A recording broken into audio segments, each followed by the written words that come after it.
The call came at 2:47 in the morning. My son had an accident, broken leg, spinal injury.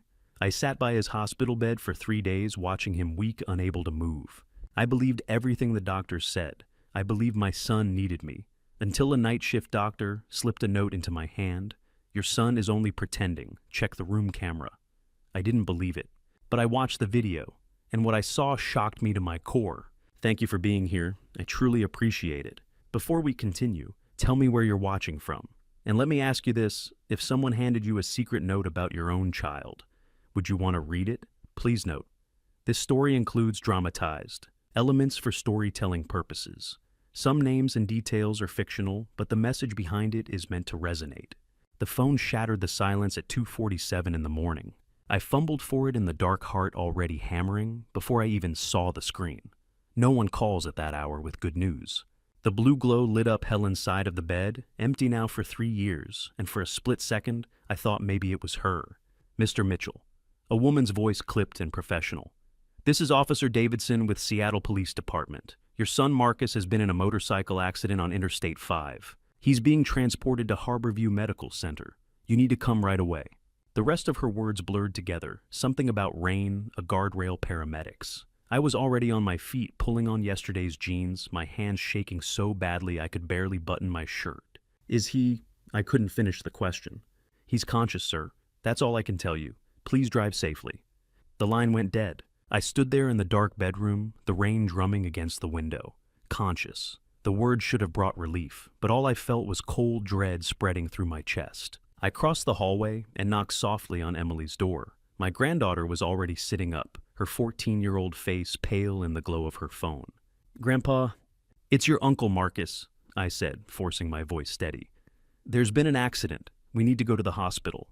She didn't ask questions. She just pulled on her sneakers and grabbed her jacket. That quiet strength reminded me so much of Helen, it made my chest ache. The drive through Seattle felt endless. The streets were slick with October rain, the city lights smeared through the windshield. My knuckles were white on the steering wheel. Emily sat beside me, twisting the sleeves of her jacket between her fingers. Is Uncle Marcus going to be okay? She asked quietly. I don't know, sweetheart. I wanted to lie, to tell her everything would be fine. But I'd learned years ago, sitting beside Helen's hospital bed, that false hope could hurt worse than the truth. Harborview Medical Center loomed ahead, its lights blazing against the dark hillside. The emergency entrance was chaos. Ambulances, paramedics, people moving with urgent purpose. I parked crookedly and didn't care. Inside, the ER smelled like disinfectant and fear. A nurse at the desk directed us down a long hallway past curtained bays where machines beeped and voices murmured. My legs felt heavy. Then I saw him. Marcus lay in Trauma Bay 7, his body small and broken beneath harsh white lights. His right leg was wrapped in a temporary splint elevated on pillows. Monitors beeped around him. Tubes snaked from both arms. His face was scraped and bruised, a dark purple bloom spreading from temple to jaw. His eyes were closed. Sarah, his wife, stood beside the bed, gripping the rail. Her mascara streaked down her cheeks. When she saw me, relief flooded her eyes. Robert, she whispered, her voice breaking. They said his spine. Before she could finish, a man in blue scrubs stepped in. He was tall, gray at the temples, with calm authority. Mr. Mitchell? He extended a hand. I'm Dr. Victor Harmon, Chief of Orthopedic Surgery. I've been overseeing your son's care. I shook his hand. How bad is it? Dr. Harmon glanced at Marcus. The tibia fracture is significant. The bone broke in 2 places above the ankle. We'll need surgery with pins and plates, but that's manageable. What concerns us more is the lumbar region. Lumbar, I repeated. His lower spine, the 4th and 5th lumbar vertebrae. There's swelling and bruising along the spinal column. We've done a preliminary CT scan, but we won't know the full extent until the swelling goes down. There's a risk of nerve compression. Sarah let out a choked sob. Paralysis. He might not walk again. Dr. Harmon's expression softened slightly. It's too early to say. The next 48 to 72 hours are critical. We'll monitor him closely and run additional imaging. Right now, our priority is keeping him stable. I looked down at Marcus. His eyelids fluttered. I wanted to shake him awake to demand answers. What happened? Why was he out riding in the rain? But all I could do was stand there helpless. Can I stay with him? Of course. We'll move him to a private room upstairs once he's stable. Dr. Harmon left. The The bay fell quiet except for the beeping monitors and the soft hiss of oxygen. Sarah sank into a chair covering her face. Emily stood beside me, her hand slipping into mine. And then Marcus opened his eyes. They were glassy with pain, unfocused, but they found mine. "Dad," he whispered. I stepped closer, gripping the bed rail. "I'm here, son." "I'm sorry." His voice was barely audible. "I didn't mean—" "Shh, don't talk. You're going to be okay." He blinked slowly, tears sliding down his temples. "What if I'm not? What if I can't?" "You will." I took his hand. His skin was cold.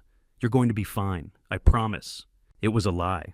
I had no idea if it was true, but it was the only thing I could give him. They moved Marcus upstairs 2 hours later to a private room on the 4th floor with a window overlooking Queen Anne Hill. Sarah went home just after dawn, promising to return. Emily curled up on the couch beneath the window, pulling her jacket over herself, her breathing evening out. I sat in the chair beside Marcus's bed and watched him sleep. The rain had stopped. Through the window, pale gray light crept over the city. I thought about Helen, about the last time I'd sat in a hospital room like this, holding her hand, whispering promises I couldn't keep. But this was different. Marcus was 38, strong. He had his whole life ahead of him. I leaned forward and rested my hand on his. "I'll stay by your side," I whispered to him, to Helen's memory, to every promise I'd ever made. "No matter what happens." Outside, the city was waking up. Cars moved along the wet streets below. Lights blinked on in apartment windows. Somewhere, a siren wailed and faded. Emily stirred on the couch, murmuring something in her sleep. Marcus's monitor beeped steadily, a rhythm I would come to know by heart over the next 3 days. I sat back in the chair and closed my eyes, exhaustion finally catching up to me. My body ached. My mind was spinning with Dr. Harmon's words, nerve compression paralysis critical, but I pushed them away. Right now, Marcus was alive. He was breathing. He was here. That had to be enough. I didn't know then how much that promise would cost me. I didn't know that in 12 days I would stand in a lawyer's office and watch federal agents put handcuffs on my son. I didn't know that the man lying in this bed, the man I would feed, bathe, and care for with every ounce of strength I had, was already planning to destroy me. All I knew was that I loved him, and I would do anything to save him. 3 days had passed since the accident, and I had barely left Marcus's side. The hospital room became my world, a 12 by 14-foot box with pale green walls, a window overlooking the parking garage, and the steady hum of machines tracking my son's every breath. I learned the rhythm shift changes at 7 in the morning and 7 at night meal trays, arriving at 8 noon, and 6 nurses checking vitals every 4 hours. I didn't go home. Emily brought me clean clothes and a toothbrush. I slept in the recliner by the window, waking every time Marcus shifted or a monitor beeped. Mostly I just watched him. He looked so small in that bed. Marcus had always been strong, tall like his mother, with her dark hair and steady hands. But now wrapped in white sheets with his leg elevated in a brace, he seemed fragile, breakable.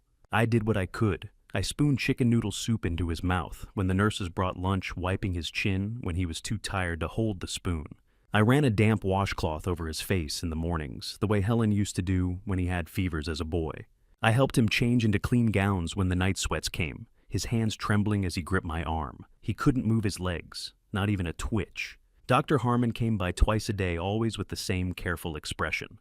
"We're monitoring the swelling. It's too early to know." But I could see it in Marcus's eyes, the fear that he'd never walk again. Sarah visited every afternoon. She'd sweep in with her purse and phone heels, clicking on tile, kiss Marcus on the forehead, and ask how he was feeling. Then, as she was leaving, she'd pause by the door. "The bills are piling up, Dad," she said, on the second day, her voice soft but firm. "Insurance might not cover everything. The surgery alone—" She shook her head. "We'll figure it out. I just wanted you to know." I nodded, my throat tight. "We'll find a way." She smiled, but it didn't reach her eyes. "I know you will." On the third day, she said it again.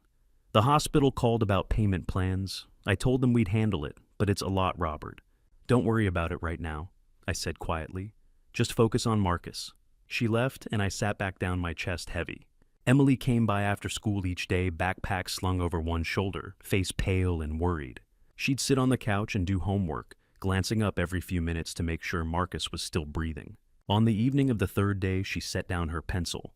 "Grandpa," she said softly, "is Uncle Marcus going to—" Her lip trembled. "Are we going to lose him?" I crossed the room and sat beside her, pulling her into a hug. "No, sweetheart, he's going to be okay. But what if he's not? I didn't have an answer, so I just held her. But even as I tried to reassure everyone, something nagged at me. Something I couldn't name. It started small. On the second day, when a young resident with wire-rimmed glasses came to check Marcus's reflexes, Marcus's jaw tightened the moment the man entered. His hands clenched the sheets. His breathing quickened. "Ain't just a routine exam, Mr. Mitchell," the resident said, pulling out a small reflex hammer. Marcus didn't respond. He stared at the ceiling rigid. The moment the doctor left, Marcus exhaled. His shoulders sagged. His face softened. I told myself it was nothing. He was scared. He didn't like being examined. That was all. But it kept happening. When nurses came in, friendly, efficient, Marcus barely spoke. When Dr. Harmon made his rounds, Marcus answered in clipped sentences. But when it was just the two of us, he was different. Relaxed. Almost calm. "Dad," he said one evening, his voice quiet. "Thanks for staying." "Of course, I'm not going anywhere."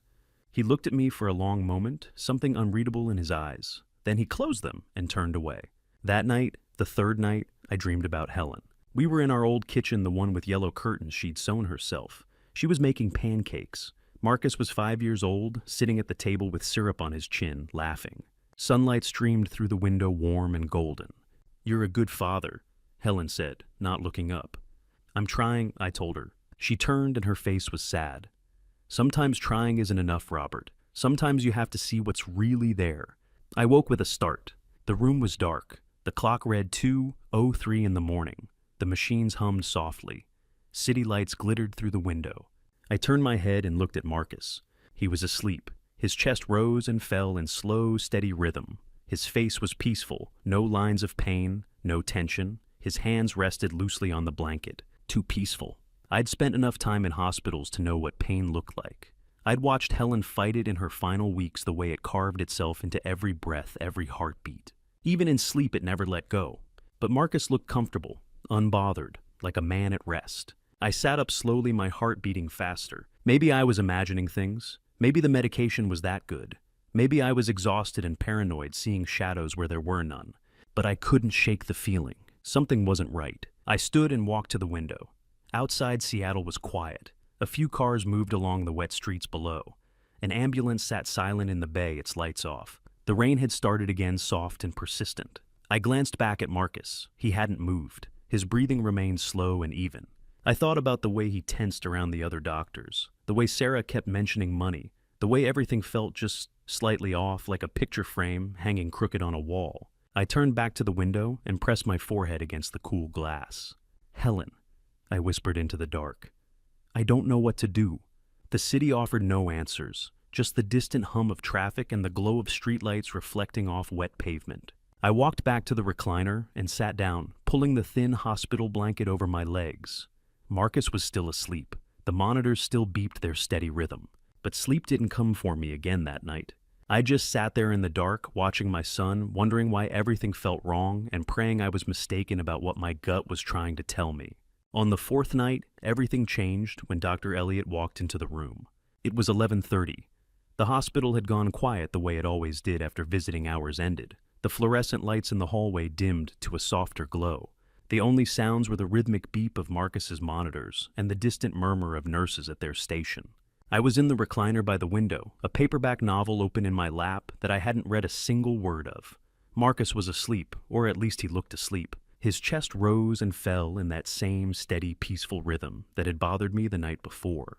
The door opened quietly, and a man in blue scrubs stepped inside. Dr. James Elliott was younger than Harmon, maybe 32, with close-cropped brown hair and the kind of tired eyes that came from too many night shifts. I'd seen him a few times over the past 3 days, always during the late rounds, always moving efficiently from room to room with a tablet in one hand and a stethoscope around his neck. He nodded at me as he approached the bed. "Mr. Mitchell." "Doctor," I said, closing the book. He glanced at Marcus, then at the monitors, his expression unreadable. "Just checking in. How's he been tonight?" "And same as always," I said, resting. Dr. Elliott didn't respond. He moved to the side of the bed and pulled out a penlight, lifting Marcus's eyelid to check his pupils. Marcus didn't stir. The doctor pressed his fingers to Marcus's wrist, counting the pulse, then made a note on his tablet. Then he did something strange. He leaned over Marcus, adjusting the blanket as if smoothing it down. And in that moment, as his body blocked the view from the doorway, he reached out and pressed something into my hand. It happened so fast I almost didn't realize what he'd done. I looked down. A folded piece of paper, small and white, sat in my palm. Dr. Elliot straightened his face, calm and professional. He tapped his tablet one more time, then looked at me. "Everything looks stable," he said, his voice even. "I'll be back in a few hours." He walked out without another word. I sat frozen, the paper burning in my hand like a live coal. Marcus didn't move. His breathing stayed slow and even. I waited, counting the seconds, my pulse hammering in my ears. 5 minutes passed, then 10. Finally, I stood and slipped into the small bathroom attached to the room, closing the door behind me. I turned on the light and locked the door, my hands trembling as I unfolded the note. The handwriting was rushed, the letters slanting sharply to the right, written in blue ink. "Your son walks when you sleep. Check the room camera login sent to your email. Dr. Elliot." I read it once, then again, then a third time. The words didn't change. They sat there on the page, stark and impossible. "Your son walks when you sleep." My breath caught. My vision blurred at the edges. I gripped the edge of the sink, my knuckles white, trying to steady myself. It didn't make sense. Marcus couldn't walk. Dr. Harmon had said there was nerve damage, swelling in the lumbar spine, a risk of paralysis. Marcus had been lying in that bed for 4 days, unable to move his legs, needing help with everything: eating, dressing, even shifting his weight to avoid bed sores. He couldn't walk. But Dr. Elliot wouldn't lie. He had no reason to. And the way he'd slipped me that note, silent, deliberate, his face giving nothing away, told me he'd taken a risk doing it. I pulled out my phone with shaking hands and opened my email. There it was, a message from an address I didn't recognize, sent at 11:05 p.m. 25 minutes ago. Subject: Room 412, security access. The body of the email was brief. "Mr. Mitchell, I'm sending you the login credentials for the security camera in your son's room. The hospital doesn't normally provide this access, but I believe you need to see what I've seen. The footage is archived for 7 days. Start with tonight, 2:30 a.m. Or Dr. J. Elliot." Below that were a web address, a username, and a password. I stared at the screen, my heart pounding so hard I could hear it in my ears. 2:30 in the morning. That was the same time I'd woken up the night before and seen Marcus sleeping too peacefully. I closed the email and shoved the phone back into my pocket. My hands were still shaking. I looked at myself in the bathroom mirror, pale, hollow-eyed, older than I'd been 4 days ago. I didn't want to believe it. I wanted to crumple the note, delete the email, and walk back out to that recliner and pretend I'd never seen any of it. I wanted to believe my son was hurt, suffering, scared, but honest. But I couldn't. Because deep down, I'd already known something was wrong. I'd felt it in the way Marcus tensed when other doctors examined him. In the way Sarah kept mentioning money. In the way Marcus looked when he thought I wasn't watching, not like a man in pain, but like a man waiting. I folded the note carefully and slipped it into my wallet. Then I flushed the toilet, washed my hands, and turned off the light. When I stepped back into the room, Marcus was exactly where I'd left him. His eyes were closed, his face was calm. The monitors beeped their steady rhythm.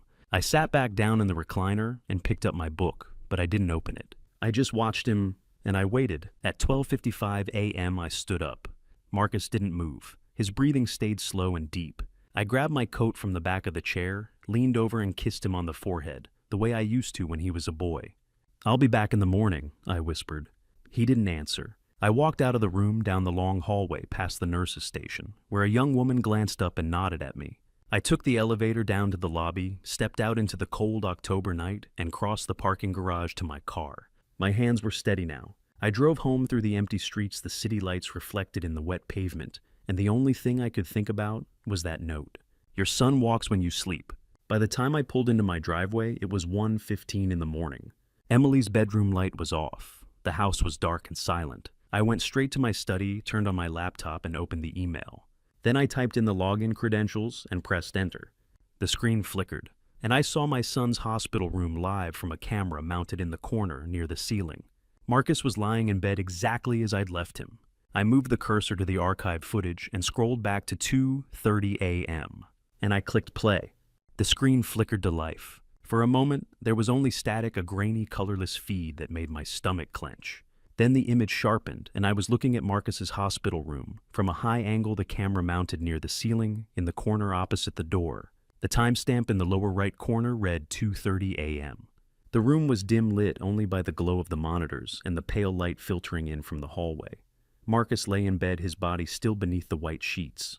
Everything looked exactly as I'd left it an hour ago when I'd kissed his forehead and walked out. I leaned closer to the screen, my pulse hammering in my ears. Nothing happened. 1 minute passed, then 2. I was about to fast forward when Marcus moved. At 2:33 a.m., his eyes opened. Not slowly the way someone wakes from deep sleep, not groggily blinking against the light. He opened them wide and clear, staring straight up at the ceiling, fully awake. My breath caught. He turned his head toward the door, listening. Then he glanced at the window at the recliner, where I'd been sitting for 4 nights straight. Empty. He exhaled. At 2:35 a.m., Marcus sat up. He pushed the blanket aside, swung his legs over the edge of the bed, and stood. No hesitation, no wince of pain, no trembling or weakness. He stood like a man who'd never been hurt at all. I gripped the edge of my desk, my knuckles white, my chest hollowing out.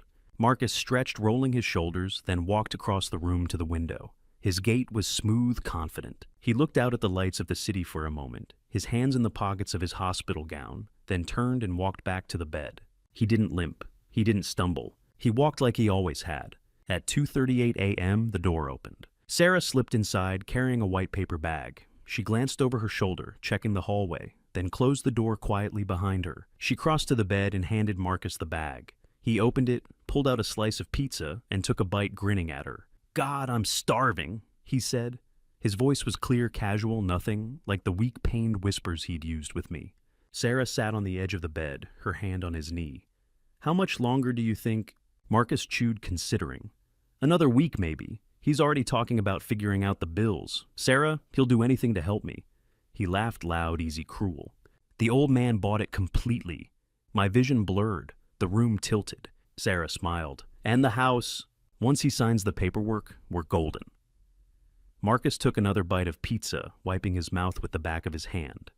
"Harmon says we just need to keep the story consistent. 1 more week of this, and we'll have the house sold before he even realizes what happened." "He has no idea," Sarah said softly.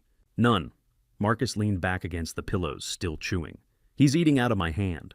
At 2:47 a.m., Sarah stood, kissed him on the forehead, and gathered the pizza box and napkins. She checked the hallway again, then left. Marcus lay back down, pulled the blanket over himself, and closed his eyes.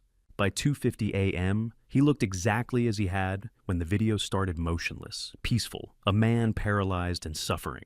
The screen went dark as the timestamp moved forward. I sat frozen, staring at the black screen, my hands shaking so badly I had to clench them into fists.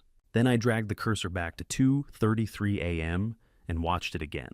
Marcus sitting up, walking, eating pizza, laughing. The old man bought it completely. I watched it a 3rd time. This time, I couldn't stop the tears. They slid hot and silent down my face, blurring the screen, but I didn't wipe them away.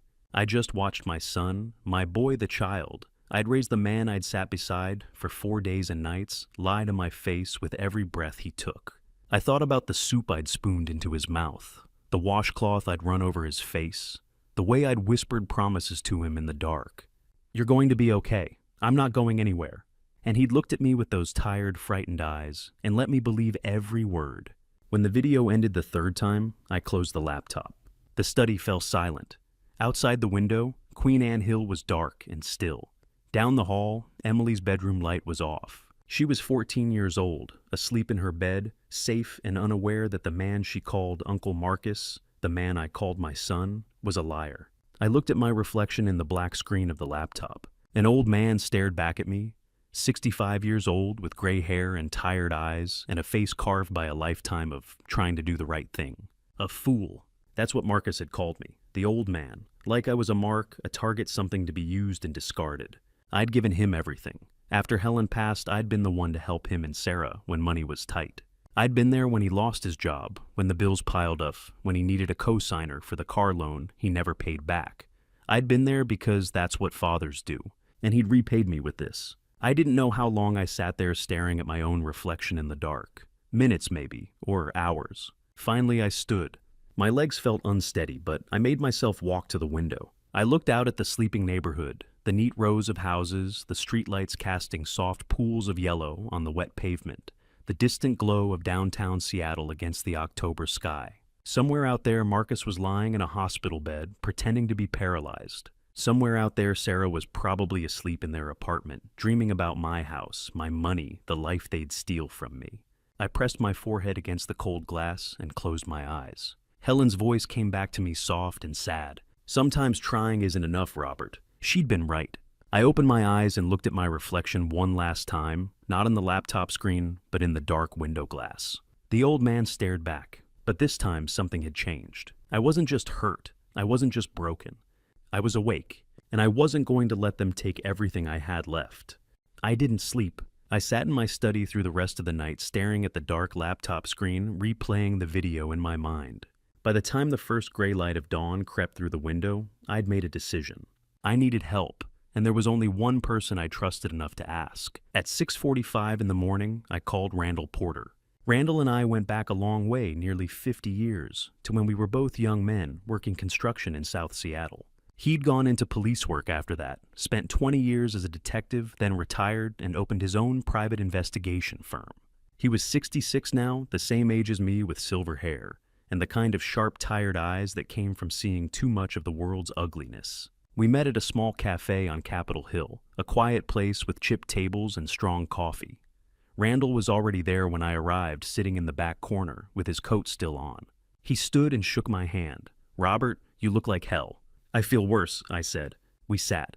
I ordered coffee I didn't want, then pulled out my laptop and opened the video file I'd saved from the hospital camera.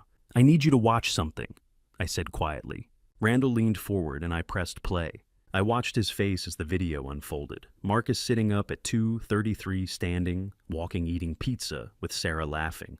Randall didn't speak. He just watched his jaw tight, his eyes narrowing. When it ended, he sat back and exhaled slowly. "Your son," he said. "Yes." "And you've been sitting by his bedside for 5 days thinking he was paralyzed?" "Yes." Randall was quiet for a moment, turning his coffee cup in his hands. Then he looked at me. "There's always a motive, Robert. With something like this, it's usually financial. What kind of assets do you have?" I told him. "The house in Queen Anne Hill worth about $1.2 million. My retirement fund around $800,000. Some savings." Randall nodded slowly. "That's enough to kill for, or in this case, enough to fake a spinal injury for." The words hit me like a fist. I'd known it, of course. I'd seen the video, but hearing someone else say it out loud made it real in a way it hadn't been before. "I need to know why," I said. "I need to know what they're planning." Randall nodded. "Give me 2 days. I'll dig into your son's finances, his wife's background, the doctor who's treating him. What's his name?" "Victor Harmon." "Right. I'll find out what's going on. But Robert," he leaned forward, his voice low, "if this is what I think it is, you need to be ready. Because whatever comes next, it's going to hurt." "I'm already hurt," I said. Randall looked at me for a long moment, then nodded. "All right, I'll call you when I have something. In the meantime, go back to that hospital. Act like nothing's changed. If they think you're onto them, they'll disappear." I stood, shook his hand, and walked out into the cold morning air. I went back to the hospital that afternoon. Marcus was awake when I walked in, his face pale and drawn in that practiced way he'd perfected over the past 5 days. He smiled weakly when he saw me. "Hey, Dad." "Hey, son." I set down my coat and sat in the recliner, forcing my voice to stay steady. "How are you feeling?" "It's same," he said quietly. "Tired, scared." I nodded and reached for his hand the way I'd done every day. His skin was warm. His grip was steady. And I wanted to scream, but I didn't. I just sat there spooning soup into his mouth when the nurse brought lunch, wiping his forehead, asking if he needed anything. Sarah came by in the afternoon. She kissed Marcus on the cheek, then turned to me with that worried, tired smile. "Robert, I spoke to the billing office again," she said softly. "They're saying the surgery and the extended stay could be over $275,000. Insurance will cover some, but—" She trailed off, shaking her head. "I don't know how we're going to manage." "We'll figure it out." I said the words tasting like ash. She nodded, squeezed my shoulder, and left. That night, alone in the recliner, while Marcus slept, my phone buzzed. A text from Randall. "Found something. Keep playing along." I stared at the screen, my pulse hammering, then deleted the message and closed my eyes. The next 2 days were the hardest of my life. I sat beside Marcus, held his hand, told him stories about his mother. I smiled at Sarah when she visited. I thanked Dr. Harmon when he came by with updates. And the entire time, I felt like I was drowning. But I kept my face calm. I kept my voice steady. Because Randall had told me to play along, and I trusted him. On the evening of the 7th day, Randall called. "Come to my office now." I told Marcus I needed to go home and check on Emily. He nodded, too tired to care. Randall's office was in Pioneer Square, a narrow second-floor space above a used bookstore. I climbed the stairs and found him sitting at his desk, papers spread out in front of him, his face grim. "Sit down," he said. I sat. Randall pushed a manila folder across the desk. "Your son is in debt, $250,000. I opened the folder. Bank statements, credit reports, screenshots of transactions. Marcus's name on every one. He got involved in a cryptocurrency venture last summer." Randall continued. "Some outfit called TerraVault promised big returns. It collapsed in August. He lost everything he put in, and then some." I stared at the numbers, my chest tight. Randall slid another page across the desk. "1 week before the accident, Marcus wired $20,000 to an offshore account. The account belongs to a shell company. I traced it back. It's registered to Victor Harmon." My hands clenched. He paid Harmon to lie. "Yes, and it gets worse." Randall pulled out a printout, a medical scan, grainy and black and white. "This is the MRI Harmon submitted to the hospital and the insurance company. It shows significant damage to the L4 and L5 vertebrae, classic spinal injury." He placed another scan beside it. "This is an MRI. I had an independent radiologist pull from the hospital's imaging system, the raw file, not the one Harmon filed. No damage, nothing. Your son's spine is fine. Harmon doctored the image." Bile rose in my throat. Randall wasn't finished. He pulled out a third document, a real estate contract. "3 days ago, Marcus and Sarah signed a preliminary agreement to sell your house. The buyer is listed as Tyler Brooks." "Who's Tyler Brooks?" "Sarah's younger brother. He's listed as purchasing the house for $650,000, half its value. Once the sale goes through, he'll flip it for the full $1.2 million. Marcus and Sarah split the profit." I couldn't breathe. Randall leaned back in his chair, his face hard.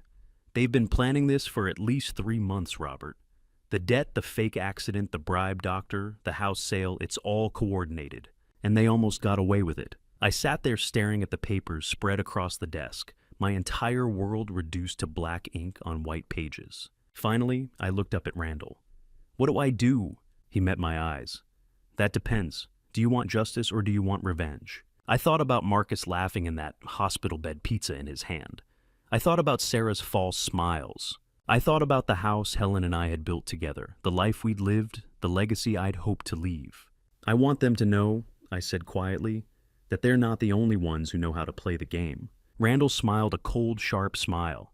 "Then let's get to work." I left the cafe at 8 in the morning. Randall was already pulling out his laptop, mapping routes, making calls. He'd need a couple of days, maybe more, to dig up the full picture. But I already knew the most important thing. Marcus was faking. The video had proven it. I'd watched my son stand, walk, laugh, and plot with his wife to steal everything I had. Now I needed to know why. And more than that, I needed to know how far they were willing to go.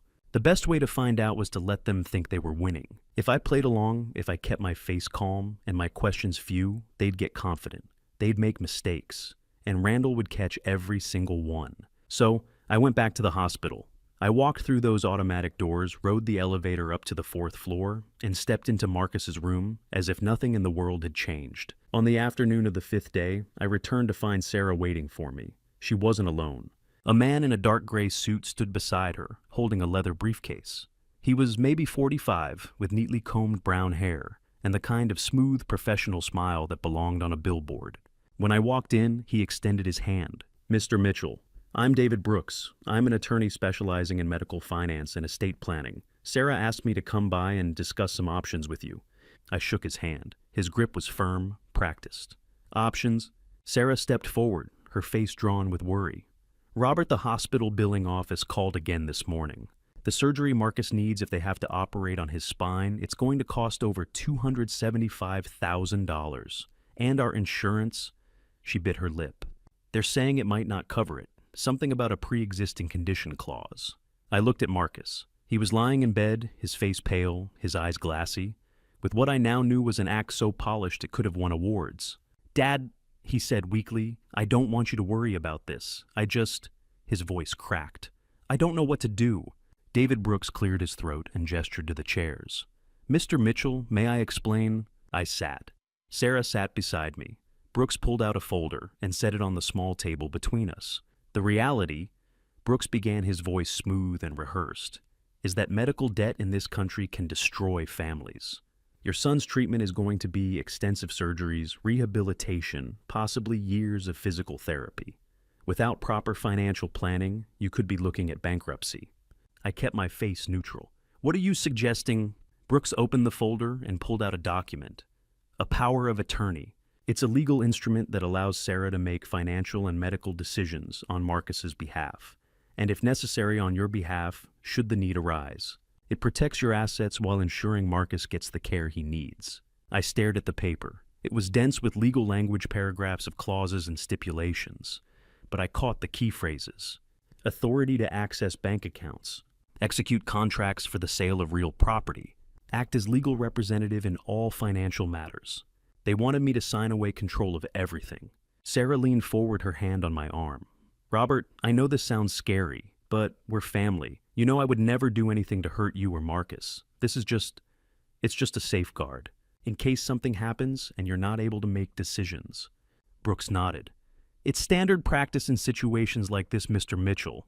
Thousands of families do it every year." I looked at Marcus. He was watching me, his eyes wide and pleading. "Dad," he whispered, "I trust you. I know you'll do what's right. He closed his eyes, his voice breaking. "I can't handle this right now. I can't think about money or paperwork. I just want to get better." Every word out of his mouth was a lie. I knew that. I'd seen the video. I'd watched him walk, laugh, eat pizza, and mock me. The old man bought it completely. But I kept my face soft. I kept my voice steady. "All right," I said quietly. "If this is what we need to do, then let's do it." Sarah exhaled, relief flooding her face. "Thank you, Robert. Thank you." Brooks slid the document across the table, along with a pen. "Just sign here, here, and here. I'll file it with the county clerk tomorrow, and it'll be effective immediately." I picked up the pen. My hand didn't shake. My jaw didn't tighten. I signed my name 3 times, clean, legible signatures, and slid the paper back to Brooks. He smiled. "Thank you, Mr. Mitchell. You're doing the right thing." Sarah squeezed my hand. "We'll get through this together." I nodded and stood. "I need to get home and check on Emily. I'll be back tonight." Marcus managed a weak smile. "Thanks, Dad." I walked out of the room, down the hallway, past the nurse's station, and into the elevator. The doors closed, and I exhaled. They thought they'd won. Sarah and Brooks had exchanged a glance as I signed, just a quick flicker of eye contact, a small, satisfied smile. They thought they'd locked me in. They thought the power of attorney gave them access to my bank accounts, my retirement fund, my house. What they didn't know was that at 6 o'clock that morning, 2 hours before, I'd met Randall at the cafe. I'd called my bank. I'd changed every password. I'd added 2-factor authentication to every account. And I'd placed a fraud alert that required my personal in-person confirmation for any transaction over $5,000. The power of attorney was real. I'd signed it. But it was worthless. Every door they thought they'd opened, I'd already locked from the inside. I stepped out of the elevator and walked through the hospital lobby, past the coffee cart and the gift shop, out into the gray October afternoon. My phone buzzed. A text from Randall. "Day 1 done. Found the crypto debt. Digging deeper. Stay calm." I deleted the message and slipped the phone back into my pocket. Let them think they'd won. Let Sarah and Brooks and Marcus celebrate their clever plan, their signed paperwork, their smooth lies. Because in 2 days, Randall would have everything. And when the time came, I'd show them exactly what happened when you underestimated an old man who'd already lost everything that mattered. For now, I'd play along, but the game had already shifted, and they had no idea. 2 days after I signed the papers, my phone rang. It was the bank. I was sitting in my study, going over bills I didn't care about when the call came through. The number on the screen was one I recognized, the fraud prevention line I'd set up just 2 days earlier. "Mr. Mitchell." The voice on the other end was professional but concerned. "This is Jennifer Parker from the fraud department. We've flagged a transaction on your account that we need to verify with you." I sat up straight. "What kind of transaction?" "A wire transfer request for $80,000 submitted this morning at 9:15. The authorization came through a power of attorney filed under the name Sarah Mitchell. We blocked it automatically per your instructions, but we need your confirmation before we proceed." My chest tightened. $80,000. They'd waited less than 48 hours before trying to drain my accounts. Block it, I said, my voice steady. That transaction is not authorized. Block it permanently. There was a pause. Understood, Mr. Mitchell. I'll flag the account with a permanent hold on that POA for any transfers over $500. Do you want us to notify the individual who submitted the request? No, I said quickly. Just block it. I'll handle the rest. All right. Is there anything else we can do to secure your account? I'll come in this afternoon, I said. I want to add additional safeguards. Of course. I'll have everything ready for you. I hung up and sat there for a moment, staring at the phone in my hand. $80,000. They weren't wasting time. At noon, I drove to the bank. It was a gray, cold day, the kind of Seattle afternoon where the rain hung in the air without quite falling. I parked on the street and walked into the branch, a sleek glass and steel building on the edge of Queen Anne. Jennifer Parker was waiting for me in a small office near the back. She was maybe 30, with dark hair pulled back in a neat bun, and the kind of calm, efficient manner that came from dealing with fraud cases every day. Mr. Mitchell. She stood and shook my hand. Thank you for coming in. We sat, and she pulled up my account on her computer. The transfer request was submitted online this morning using the power of attorney credentials. It was flagged immediately because of the alert you placed on the account. I want to walk you through some additional security measures we can implement. I leaned forward. Tell me everything. She pulled out a form. First, we can require in-person verification for any transaction over $5,000. That means anyone trying to access your funds, even with a valid power of attorney, would need to come into a branch with you physically present. Do it. The second, we can add a 2ID requirement. Any transaction would require 2 forms of government-issued identification, driver's license, passport, social security card. And we'd need to call you directly at a phone number you provide separate from any number listed on the POA. Add that too. Jennifer nodded and typed quickly. These measures will make it nearly impossible for anyone to access your accounts without your direct involvement. The power of attorney will still be legally valid, but functionally it won't override your security protocols. Good, I said quietly. That's exactly what I want. She printed out the forms, and I signed them. When I walked out of the bank 20 minutes later, every door Sarah and Marcus thought they had opened was locked, bolted, and barred. My phone rang again as I reached my car. Sarah. I let it ring twice, then answered. Hello. Robert. Her voice was tight, strained. I just got a call from the bank. They said there was a problem with a transaction I tried to make. I kept my voice calm. What kind of transaction? I was trying to transfer some money to cover Marcus's medical bills. The hospital is threatening to discharge him if we don't pay the deposit, and I thought... She paused, and I could hear the edge of panic in her voice. I thought the power of attorney would let me handle it, but they blocked it. It's just some security protocols, I said evenly. I set them up a few days ago to protect against fraud. I'll handle it, Sarah. Don't worry. There was a long pause. Are you sure because the hospital? I said I'll handle it. Another pause, then quieter. Okay, thank you, Robert. She hung up. I sat in my car staring at the rain-streaked windshield and allowed myself a small, cold smile.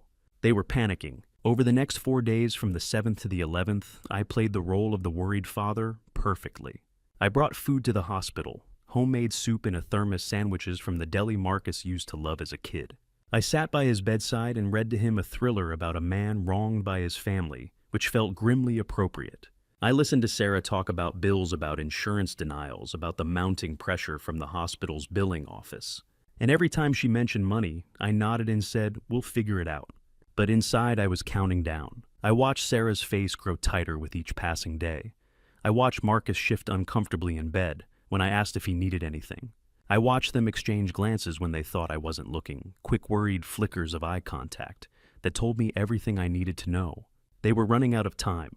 On the afternoon of the 10th day, Sarah mentioned the bills 3 times in one visit. Robert, they're saying if we don't pay at least $50,000 by the end of the week, they'll discharge Marcus. He's not ready. He needs more time. I kept my voice gentle. I'm working on it, Sarah. I promise. She nodded, but her hands were shaking. That night, I stayed late. I told Marcus I wanted to sit with him a little longer, read another chapter. He smiled weakly and said, Thanks, Dad. At 9:30, I stood stretched and told him I needed to use the restroom. I walked out of the room down the hallway and then stopped just around the corner, out of sight. And I listened. At first, there was nothing. Then I heard Sarah's voice low and urgent. "We can't wait any longer. He's blocking everything." Marcus's voice tense. "I know, but if we push too hard, he's going to get suspicious." "He already is suspicious. Did you see the way he looked at me today? We need to move to Plan B." Plan B is risky. Everything is risky at this point. We're running out of time, Marcus. If we don't do something now, we lose everything. A pause. Then Marcus quieter. "All right, tomorrow. We'll do it tomorrow." I stood in the hallway, my pulse steady, my jaw tight. Tomorrow. Whatever they were planning, it was coming. I walked back to the room, smiled at Marcus, and said goodnight. Then I drove home, through the rain, my hand steady on the wheel, my mind already moving ahead. The trap was tightening, and they were walking right into it. 5 days after the bank rejection, Marcus made his move. On the 12th day, I arrived at the hospital to find Marcus's room empty. My heart stopped. The bed was stripped bare, the monitors dark and silent. The recliner where I'd spent so many nights sat empty by the window. For a moment, I couldn't breathe. A nurse I didn't recognize hurried past, and I grabbed her arm. "My son, Marcus Mitchell. Where is he?" She glanced at her tablet, her face professionally calm. "He was transferred to the psychiatric unit early this morning. 4th floor room, 812. Psychiatric, the word felt foreign in my mouth. Why? She hesitated. "You'll need to speak with the attending physician. I'm sorry." I didn't wait for more. I turned and ran for the elevator. The psychiatric ward was on the 8th floor behind heavy locked doors that required a buzzer and a staff escort. I pressed the button 3 times before a young orderly let me through. "I'm here for Marcus Mitchell," I said, my voice tight. He nodded and led me down a long, sterile hallway, lined with doors that had small, reinforced windows. We stopped at room 812. Marcus lay in a bed surrounded by machines. An IV drip fed into his arm. A heart monitor beeped softly. His face was pale, his eyes closed, his breathing shallow. Sarah sat beside him, her face red and swollen from crying. When she saw me, she stood and threw her arms around me. "Robert," she sobbed. "Oh God, Robert, he tried to—" Her voice broke. "He tried to end his life. At 3 this morning, he took a whole bottle of sleeping pills. The nurse found him at 4. They had to pump his stomach." The floor tilted. I gripped the edge of the bed to steady myself. "What?" I whispered. Sarah pulled back, tears streaming down her face. "He couldn't take it anymore. The pain, the fear of never walking again. He said he'd rather be gone than live like this." I looked down at Marcus. His chest rose and fell in a slow, steady rhythm. He looked small, fragile, like the boy I'd raised, the son I'd loved. And I wanted to believe her. The door opened, and a woman in a white coat stepped inside. She was maybe 40, with dark hair pulled back in a tight bun and sharp, intelligent eyes. "Mr. Mitchell." She extended a hand. "I'm Dr. Michelle Torres, head of psychiatry. I've been overseeing your son's care since he was brought in this morning." I shook her hand numbly. "Is he going to be okay?" Dr. Torres glanced at Marcus, then at Sarah, then back at me. "Physically, yes. We were able to intervene in time. But mentally—" She paused, choosing her words carefully. "Your son is suffering from severe clinical depression. What happened this morning was a cry for help. He needs intensive psychiatric care more than we can provide here." "What do you mean?" She pulled out a folder and opened it, showing me a glossy brochure. "Cascade Behavioral Health. It's a private inpatient facility specializing in trauma and depression. They have an excellent track record with cases like Marcus's. I've already spoken with their intake coordinator. They can admit him as early as tomorrow." I looked at the brochure. Photos of serene rooms, peaceful gardens, smiling staff. At the bottom, in small print, estimated cost $180,000 for a 6-month program. "Insurance won't cover it," Sarah said quietly. "They're calling it elective. But Robert, he needs this. If we don't get him help—" Her voice cracked again. "I can't lose him. I can't." Dr. Torres closed the folder and looked at me. "I understand this is overwhelming, but time is critical. Your son has expressed suicidal ideation multiple times over the past week. If he doesn't receive proper care, I cannot guarantee his safety." I stared at the brochure, my hands shaking. $180,000. "Robert," Sarah's voice was soft, pleading. "If we sell the house, we can pay for it. It's just a house. Marcus is your son. He's your blood. We can't let him—" She couldn't finish the sentence. I looked at Marcus. His eyes fluttered open, glassy and unfocused. "Dad!" His voice was barely above a whisper. "I'm here, son." He swallowed, his throat working. I'm sorry, Tears slid down his temples. I can't live like this. If I'm paralyzed forever, what's the point? I'd rather not be here anymore. My chest hollowed out. This was my son. My boy. The child I'd held as a baby, taught to ride a bike, walked to his first day of school. And he was telling me he wanted to be gone. Sarah squeezed my arm. Please, Robert. The house is just wood and brick. Marcus is... Her voice broke. He's everything. I opened my mouth to answer, and then I saw him. Dr. James Elliott stood in the hallway just outside the room, his arms crossed, watching through the small window in the door. When our eyes met, he gave a slow, deliberate shake of his head. No, his expression was calm, but his eyes said everything. Don't. I looked back at Marcus, at Sarah, at Dr. Torres, with her glossy brochure and her perfect words. And I saw it. The timing. 3 a.m, just 1 hour before the nurse's scheduled check. The pills left in plain sight on the bedside table, easy to find. Marcus waking up after only 4 hours, alert enough to speak, to cry, to beg. If he'd really wanted to be gone, he wouldn't have woken up at all. I closed my eyes and took a slow breath. I need time, I said quietly. Sarah blinked. What? I need time to think. This is a big decision. Robert, we don't have time. Dr. Torres said, On to the end, en door. I said I need time. My voice was steady, cold. I'll give you an answer tomorrow. Sarah stared at me. Her mouth open, her eyes wide. Dr. Torres's expression didn't change, but I saw the flicker of frustration in her eyes. Of course, Torres said smoothly. Take the time you need, but please understand every day we delay puts your son at greater risk. I nodded. I understand. I leaned over, Marcus kissed his forehead, and walked out of the room. Dr. Elliott was gone. I rode the elevator down in silence, my hands steady, my jaw tight. I'd almost given in. Almost. For a moment, standing in that room, watching Marcus cry, listening to Sarah beg, I'd almost believed them. Almost signed away the house, the life Helen and I had built, everything I had left. But Dr. Elliott's eyes had reminded me. This was just another lie. Marcus hadn't tried to end his life. He'd staged a performance, timed it perfectly, left the evidence in plain sight, woke up on cue to deliver his lines. And Sarah, sweet worried Sarah, had stood there and sold it like she believed every word. I walked out of the hospital into the cold November morning, the rain falling soft and steady. My phone buzzed. A text from Randall. Cascade Behavioral Health is a shell. Fake address. Owner is Kyle Brennan, bankruptcy's fraud charges. Don't sign anything. I stared at the screen, then deleted the message. Let them think I was considering it. Let them think the tears and the pills and the desperate pleas were working. Because the trap wasn't just tightening anymore.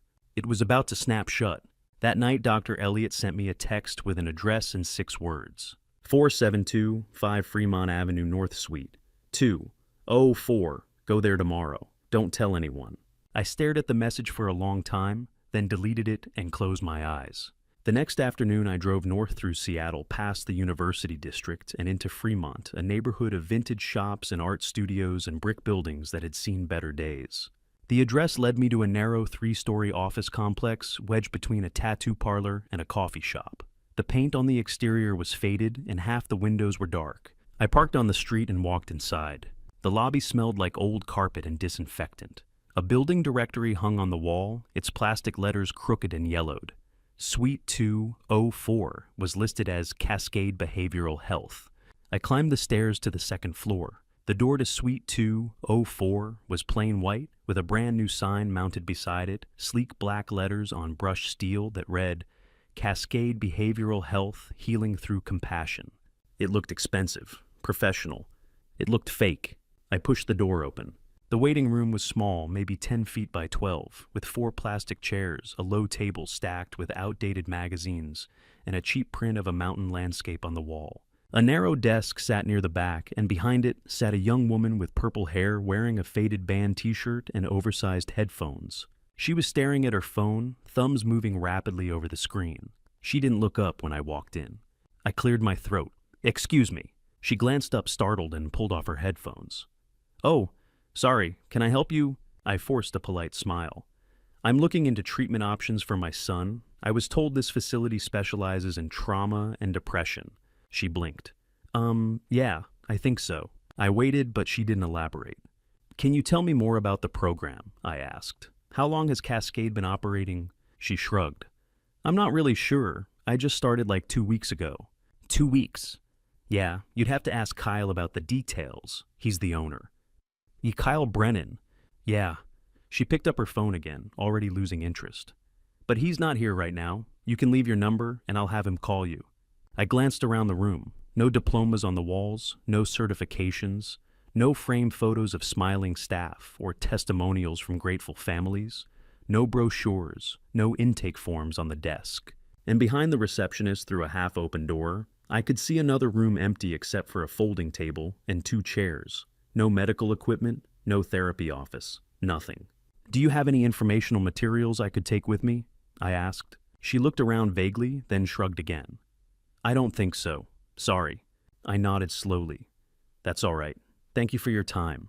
She was already putting her headphones back on before I reached the door. I walked back down the stairs out into the cold November afternoon and sat in my car for a moment, staring at the building. Then I pulled out my phone and texted Elliot. You were right. It's completely fake. His reply came seconds later. Meet me, Pike Place Market, 1 hour. I drove back downtown, parked near the waterfront, and walked up to the market. The afternoon crowd was thick tourists taking photos, locals buying flowers, and fresh Fish Street musicians playing for coins. I found Elliot standing near the corner, overlooking the sound, his hands in his coat pockets, his breath misting in the cold air. He nodded when he saw me. You went. I did. What did you see? Nothing, I said quietly. An empty office, a receptionist who doesn't know anything, no licenses, no staff, no equipment. It's a shell. Elliot exhaled slowly. Cascade Behavioral Health was registered 3 weeks ago, the day after your son's accident. The owner is Kyle Brennan, your son's college roommate. They were close, really close. Brennan's been bankrupt twice, once in 2018 and again in 2021. He's currently under investigation for insurance fraud in Oregon. My chest tightened. Marcus's roommate. Yes. Elliot turned to look at me, his face grim. This isn't just your son and his wife, Robert. This is coordinated, planned. They've been working on this for months, maybe longer. The accident, the fake MRI, the bribed doctor, the power of attorney, the staged overdose, and now a fake clinic. Every piece is designed to push you into selling your house. I stared out at the gray water, the ferries cutting white lines through the waves. How far do you think they'll go? I asked quietly. Elliot was silent for a moment. Then he said, if they've gone this far, they won't stop. When people are desperate, they get dangerous. And your son is very, very desperate. I looked at him. What do you think they'll do next? He shook his head.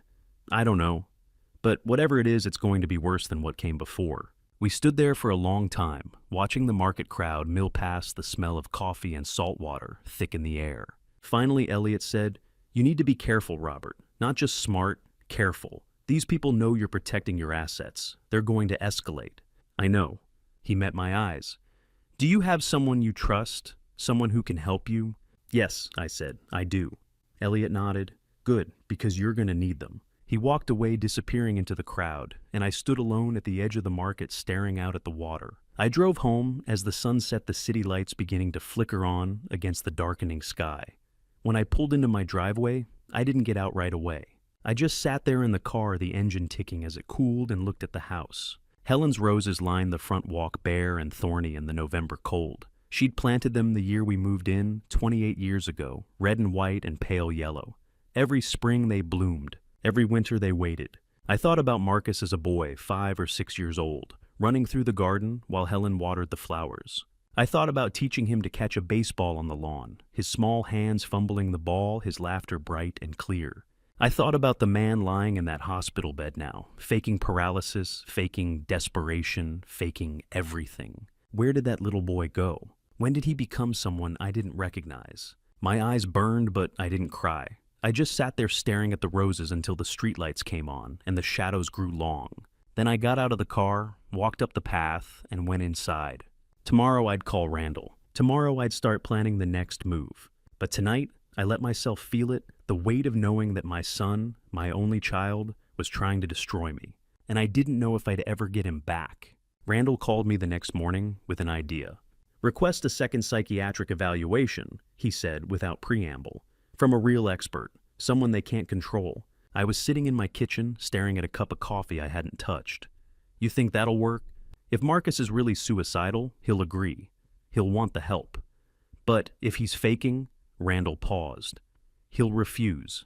And if he refuses, you have grounds to deny the sale. You can tell them you won't liquidate assets for treatment if he won't even cooperate with a second opinion. I thought about it. Who would I use? Dr. Patricia Reynolds, UW Medicine. She's one of the top trauma psychiatrists in the Pacific Northwest.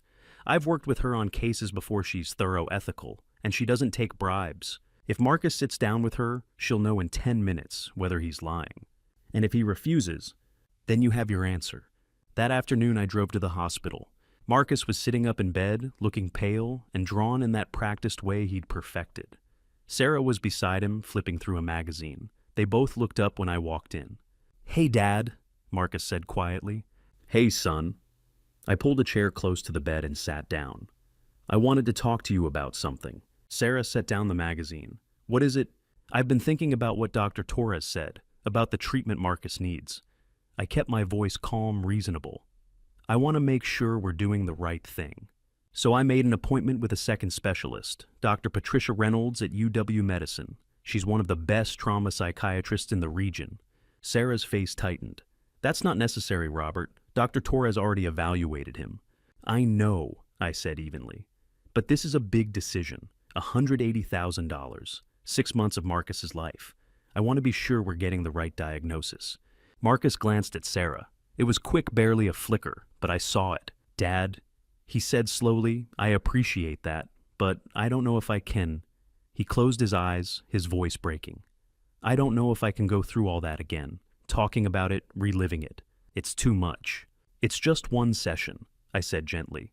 2 hours maybe. Dr. Reynolds is very compassionate. She specializes in trauma. She'll understand. Sarah leaned forward. "Robert, you're putting him through unnecessary stress. He just tried to—" She stopped herself, her jaw tight. "He's fragile right now. Another evaluation could set him back.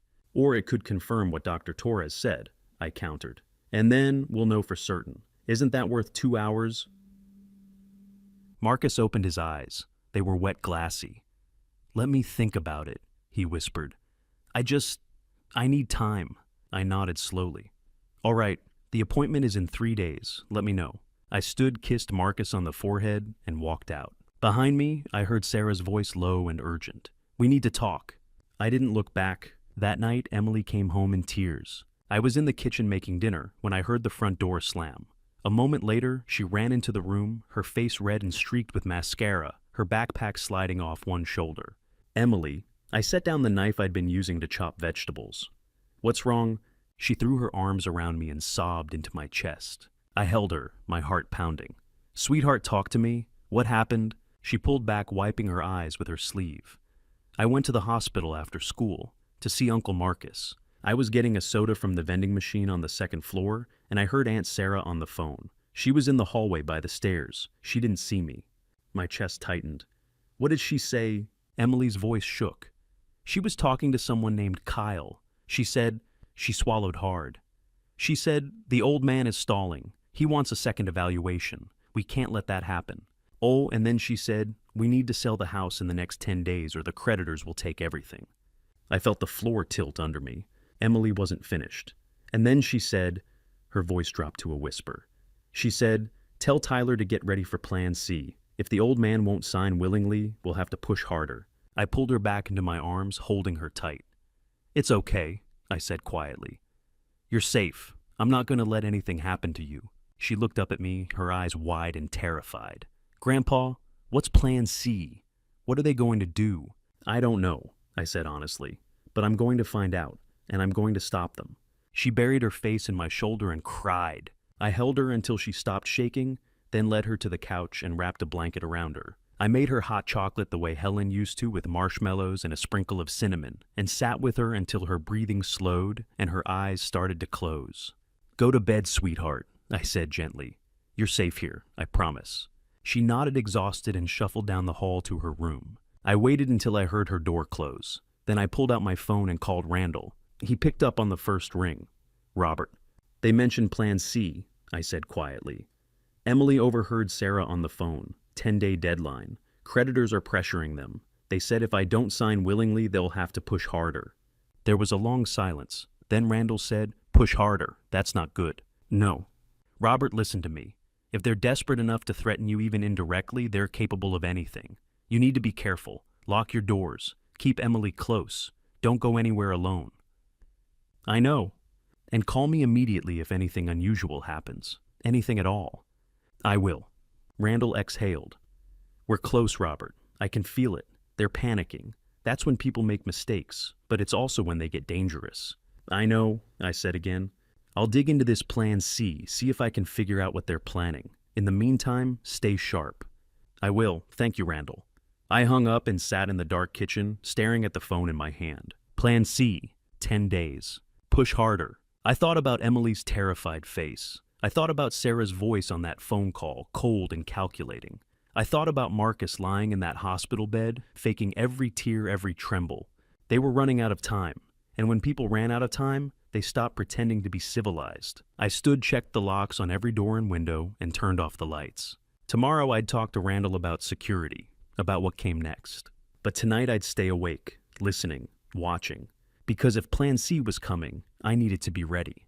2 nights later, they came to my house, and everything changed. I'd sent Emily to stay with Miriam Foster, the widow who lived 3 doors down. Miriam had been Helen's closest friend, and she'd been looking after Emily since the day Helen passed. When I called her that afternoon and asked if Emily could spend the night, she didn't ask questions. She just said, "Of course, Robert, anytime." Emily had protested. "Grandpa, I don't want to leave you alone." "I'll be fine," I'd told her, handing her an overnight bag. "I just need to take care of some things. You'll be safer at Miriam's." She'd looked at me with those wide, worried eyes. "Promise you'll be okay?" "I promise." By 10:30 that night, I was alone in the house. The rain hammered against the windows and thunder rumbled low over the hills. I sat in the living room, with the lights off, watching the street through the curtains, my phone in my hand. Randall had warned me.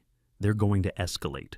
I just didn't know how. At 10:32, I heard the knock. It wasn't polite. It was hard, deliberate, 3 heavy blows that rattled the front door in its frame. I stood slowly, my heart hammering, and walked to the door. Through the peephole, I saw 2 men standing on my porch. The first was tall and broad, maybe 40, with a shaved head and a black leather jacket. Tattoos snaked up his neck, dark, intricate lines that disappeared under his collar. A scar cut across his left cheek, pale and jagged. His eyes were cold. The second man was leaner, younger, maybe 30, with a black knit cap pulled low over his ears and a dark hoodie. He stood with his hands in his pockets, staring at the door like he could see right through it. Neither of them looked like they were here to talk. I kept the chain on and opened the door a crack. "Can I help you?" The tall one smiled. It didn't reach his eyes. "Robert Mitchell." "Who's asking?" He pulled out his phone, tapped the screen, and held it up so I could see. It was a photo of Emily, walking out of her school, her backpack slung over one shoulder, her hair pulled back in a ponytail. The photo had been taken yesterday. My blood turned to ice. "Open the door, Robert," the man said quietly. I stared at the photo, then at his face. He wasn't smiling anymore. I closed the door, unhooked the chain, and opened it wide. They walked in without waiting for an invitation. The tall one closed the door behind them and locked it. The sound of the deadbolt sliding into place echoed through the house. "Living room," the tall one said, jerking his chin toward the hallway. I led them into the living room, my legs unsteady. They followed, their footsteps heavy on the hardwood floor. The tall one looked around, taking in the furniture, the photos on the walls, the vase of dried flowers on the console table. Then he turned to me. "My name's Tony Ruiz," he said. His voice was rough, gravelly, like he'd spent years shouting over loud music. "This is Vincent Cole. We're here about a debt." "I don't owe anyone money," I said, my voice shaking. Tony smiled again. "Not you, your son. Marcus owes us $300,000, gambling debt. Sports, betting, poker, a little bit of everything. He's been dodging us for 6 months. I don't know anything about that." "Yeah, we figured." Tony walked over to the console table and picked up the vase, Helen's vase, the one she'd bought on our honeymoon in Florence 30 years ago. Italian cobalt blue, hand-painted with white roses. It had been her favorite. "That's a nice place you got here," Tony said, turning the vase over in his hands. "Real nice." Then he threw it. The vase shattered against the wall, ceramic shards scattering across the hardwood floor. The sound was like a gunshot in the quiet room. My chest hollowed out. That vase was the last thing Helen had touched before she passed. I'd kept it there, filled with dried lavender, because it smelled like her. Marcus told us you're a reasonable man. Tony continued stepping over the broken pieces. Said you'd be willing to help him out. See the way we figure it, you got assets. A nice house. Retirement fund. You sell this place, you can cover his debt. Easy. I'm not selling my house, I said, my voice barely above a whisper. Tony's smile vanished. That's the wrong answer, Robert. Vincent, who hadn't spoken yet, walked over to the wall where our wedding photo hung, Helen and me, young and smiling, standing on the steps of the church. He lifted it off the wall, looked at it for a moment, then let it drop. The frame hit the floor and the glass shattered. The photo bent torn at the corner. Oops, Vincent said quietly. His voice was soft, almost gentle. Somehow that made it worse. Tony stepped closer. I could smell cigarette smoke and cheap cologne. You got 48 hours, Robert. 2 days. You sell the house, you give Marcus the money, and we go away. You don't, he shrugged. Well, things get complicated. What does that mean? I asked, though I already knew. Tony pulled out his phone again and showed me another photo. Emily this time sitting on the steps outside Miriam's house looking at her phone. That granddaughter of yours is real pretty, Tony said softly. Emily Wright, 14 years old, goes to Roosevelt High, walks home every day at 3:15. He looked at me, his eyes flat and dead. Be a shame if something happened to her. I lunged at him. I don't know what I was thinking. I'm 65 years old and Tony Ruiz was built like a wall, but I didn't care. I swung at him, my fist aimed at his face. He caught my wrist mid-swing and shoved me backward. I stumbled, hit the edge of the coffee table, and went down hard. My wrist scraped against the corner of the table, and pain shot up my arm. I hit the floor and lay there gasping, staring up at the ceiling. Tony stood over me, shaking his head. Don't be stupid, old man. We're trying to be nice here. Vincent walked over and dropped a business card on my chest. It was plain white, no name, just a phone number printed in black ink. 48 hours, Tony said again. Call that number when you're ready to make the deal. Don't call the cops. Don't try anything clever. Just sell the house and pay the debt. Understand? Wando. I didn't answer. Tony crouched down beside me. I asked if you understand. Yes, I rasped. Good.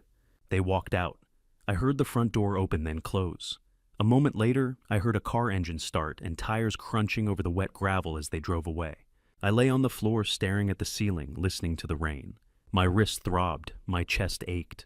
Around me, scattered across the floor, were the shards of Helen's vase and the broken glass from our wedding photo. They'd come into my home. They'd threatened my granddaughter. They'd destroyed the last pieces of my wife. And they'd done it because my son had sent them. I pulled out my phone and dialed 911. It's a 911, what's your emergency? Two men just broke into my home and threatened me. I said, my voice shaking. They're gone now, but I need to report it. The dispatcher asked questions, my name, my address, descriptions of the men. I answered as best I could, my voice flat and mechanical. Officers are on their way, Mr. Mitchell. Are you injured? Weiss. Weinstort. I'm fine. Stay on the line until they arrive. I hung up. Then I called Randall. He answered on the first ring. Robert, they came, I said quietly. 2 men, Tony Ruiz and Vincent Cole.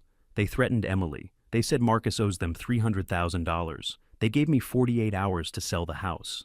There was a long silence. Then Randall said, are you hurt? Mwind. Scraped wrist. Nothing serious. Did you call the police? Yes, they're on their way. Good. I'll be there in 20 minutes. Don't touch anything. Don't clean up. We need to document everything. Randall, I said, my voice steady now. It's time. We're ending this. Now.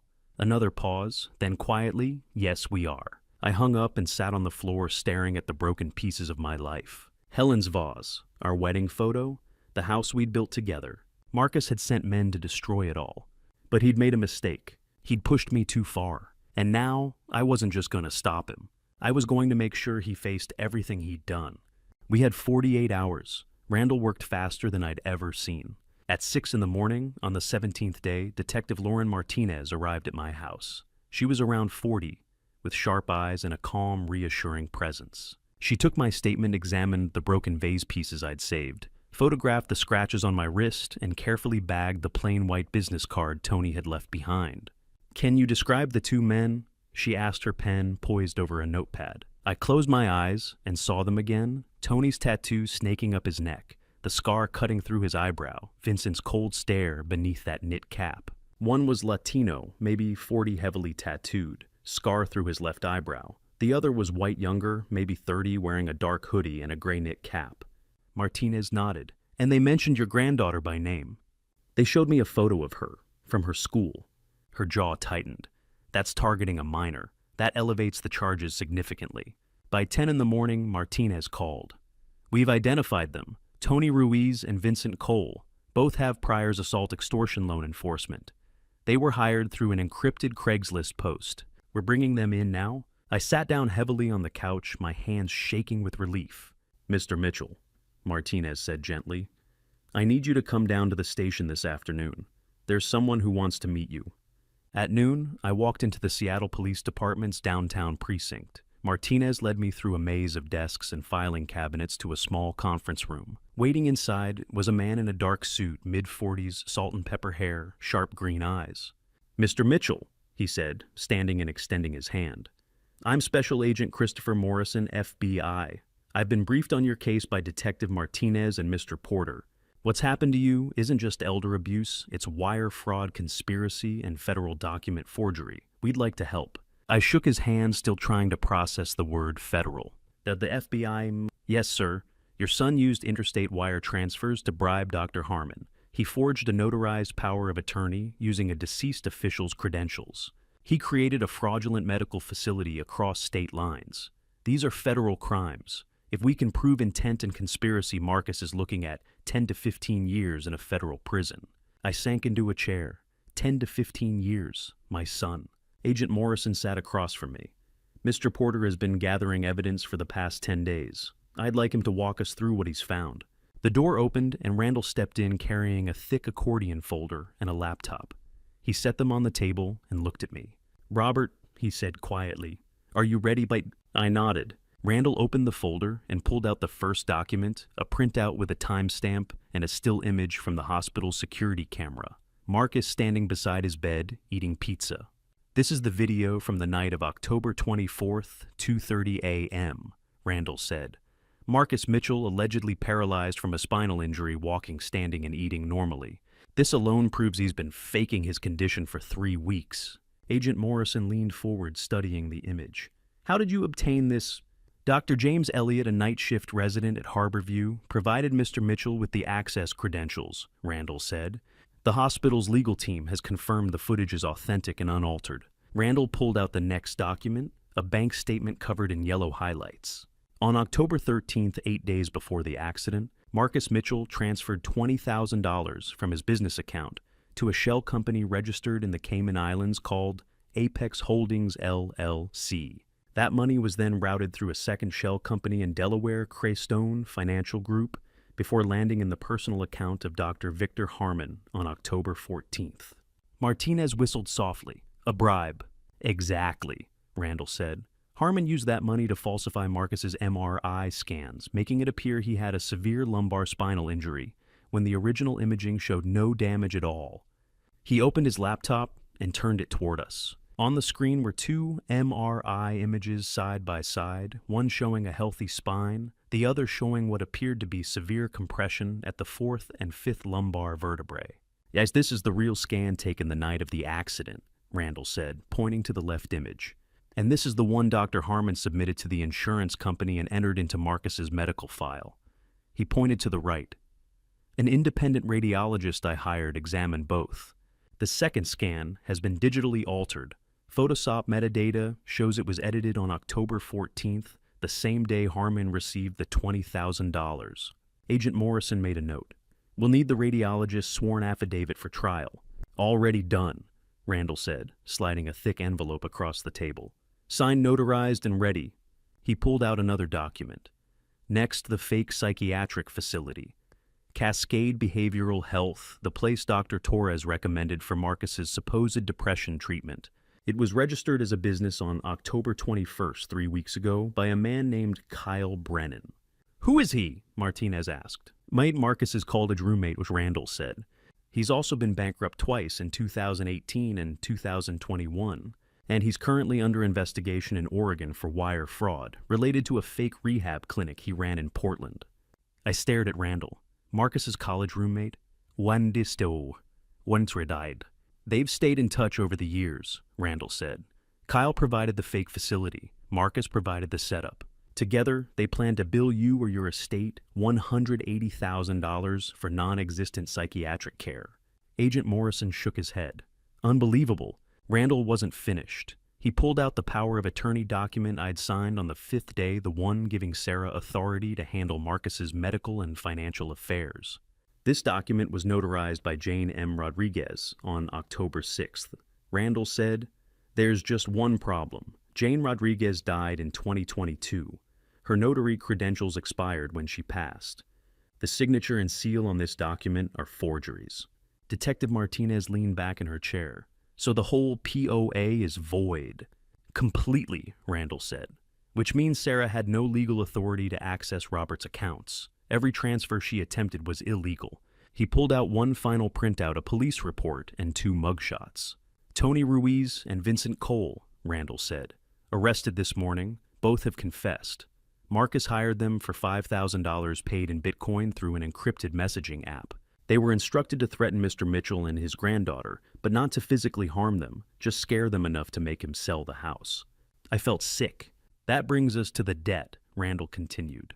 "Marcus lost $250,000 in July in a fraudulent cryptocurrency investment fund called TerraVault. He borrowed that amount from an underground loan operation to try to cover his losses." Randall paused and looked at me. "That was back in July, but Marcus didn't pay. The loan sharks he borrowed from charged 20% interest per month compounded. By the time Tony and Vincent showed up in November, the debt had grown to $300,000. That's why he was so desperate. That's why he tried to destroy you." The room was silent. Agent Morrison steepled his fingers. "Mr. Mitchell, we have enough evidence to arrest your son, his wife, and Dr. Harmon today. But Detective Martinez has proposed something else, a controlled confrontation. We wire you, you meet Marcus at the lawyer's office as planned, and we record his confession on video. It's risky, but it would give us an airtight case." I looked at Randall. He nodded slowly. "I want to hear it from him," I said. "I want to look him in the eye and hear him admit what he's done." Agent Morrison studied me for a long moment. Then he nodded. "All right. Tomorrow at 2 p.m. We'll have officers positioned in the building. The moment he incriminates himself on camera, we move." He stood and extended his hand again. "Mr. Mitchell, are you prepared for what you're about to hear?" I shook his hand. "I've been preparing for 12 days. The plan was simple. I'd pretend to surrender. Marcus would come to the lawyer's office to finalize the sale, and we'd be waiting. That afternoon, I met attorney Linda Walsh at her office downtown, a narrow high-rise on 3rd Avenue, 12 floors up, with windows overlooking Elliott Bay. Linda was maybe 50 with short brown hair and a no-nonsense expression. She had worked with the FBI before Martinez told me. She knew how to handle situations like this. "Mr. Mitchell," she said, shaking my hand. "I understand this is difficult, but I want you to know we're going to make sure everything is done right." I nodded. "Thank you." The FBI tech team arrived an hour later, 2 men in plain clothes carrying black cases full of equipment. They worked quickly and quietly, drilling tiny holes in the conference room ceiling, running thin wires through the walls, testing camera angles. One camera went into the corner near the ceiling, disguised as a smoke detector. Another was built into a wall clock. A third was hidden in the air vent above the table. The microphones were even smaller, one embedded in the fake plant on the table, another in the landline phone. "We'll have audio and video from 3 angles," one of the techs said. "Crystal clear. And Mr. Mitchell, you'll be wearing a body camera as well." He handed me a small device no bigger than a shirt button. "Clip it to your second button. It'll capture everything at eye level." I took it, feeling the weight of it in my palm. Randall stood by the window, arms crossed, watching the rain streak down the glass. When the techs finished and left the room, he turned to me. "Robert," he said quietly, "you don't have to do this. We have enough evidence to arrest him right now. You don't need to sit across from him and hear him say it." "Yes, I do," I said. I looked down at the table at the stack of papers Linda had prepared: the deed transfer, the sales agreement, the closing documents. All real, all legally binding, except we'd never signed them. "Because I need to hear it from him," I said. "I need to know if there's anything left of the boy I raised, or if he's gone completely." Randall was quiet for a long moment. Then he nodded. "All right." The door opened and Dr. James Elliott stepped inside. He was still in his scrubs, like he'd come straight from the hospital. His face was tired, but his eyes were steady. "Robert," he said, I heard what's happening tomorrow. I wanted to see you before—" He hesitated. "Before it all happens." I stood. "You didn't have to come." "Yes, I did." He crossed the room and put a hand on my shoulder. "Whatever happens tomorrow, I want you to remember something. You didn't fail as a father. You gave Marcus every chance. You loved him. You raised him right. You stood by him, even when he didn't deserve it. What he became, that's not on you. That's on him." My throat tightened. "I keep asking myself where I went wrong." "You didn't," Elliot said firmly. "Some people break, Robert. Not because of how they were raised, but because of choices they made. You can't carry that." I nodded, unable to speak. Elliot squeezed my shoulder, once then stepped back. "Good luck tomorrow." He left and the room fell silent. At 5 o'clock, I sat down at the conference table, my phone in front of me. Randall stood by the door. Linda sat across from me, her hands folded. Agent Morrison was in the next room listening through headphones. I picked up the phone and dialed Marcus's number. It rang twice. Then his voice came through cautious. "Dad," I forced my voice to sound tired, resigned, beaten. "Son," I said quietly, "we need to talk." "About what?" I took a breath, let it out slowly. "You were right, about the house, about everything." There was a pause. "What do you mean?" "It's just a house," I said, letting my voice break slightly. "Wooden brick, but you're my son. You're my blood. I can't watch you suffer anymore. I can't stand by and let you—" I stopped like the words were too hard to say. "Dad!" Marcus said, his voice suddenly brighter. "What are you saying?" "I'll sell the house," I said. "I'll give you the money, whatever you need. I need you to get better. I need you to be okay." "Dad." His voice cracked, but I could hear the relief flooding through. "Are you serious?" "Yes." I closed my eyes. "Meet me tomorrow, 2 o'clock, Attorney Linda Walsh's office, downtown 3rd Avenue.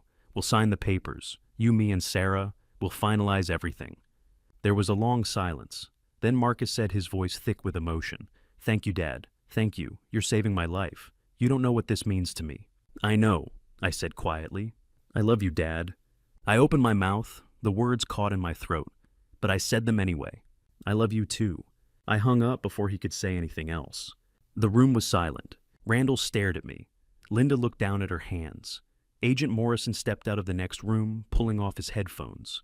"The recording is crystal clear," Morrison said. He took the bait. "Tomorrow at 2 p.m. we'll be ready." I nodded, but I didn't feel victorious. I just felt hollow. That night I couldn't sleep. I sat in the living room for hours, staring at the rain running down the windows, listening to the house creak and settle. Emily was asleep upstairs at Miriam's. The house was empty. Quiet. At midnight I walked outside into the garden.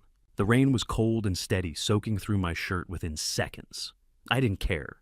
I walked down the stone path to the back corner, where Helen's roses grew in neat rows, their branches bare and skeletal in the November dark. I stood there, rain dripping from my hair, my hands shoved in my pockets, staring at the place where she used to kneel and prune the stems every spring. "Helen," I whispered, "I hope I'm doing the right thing."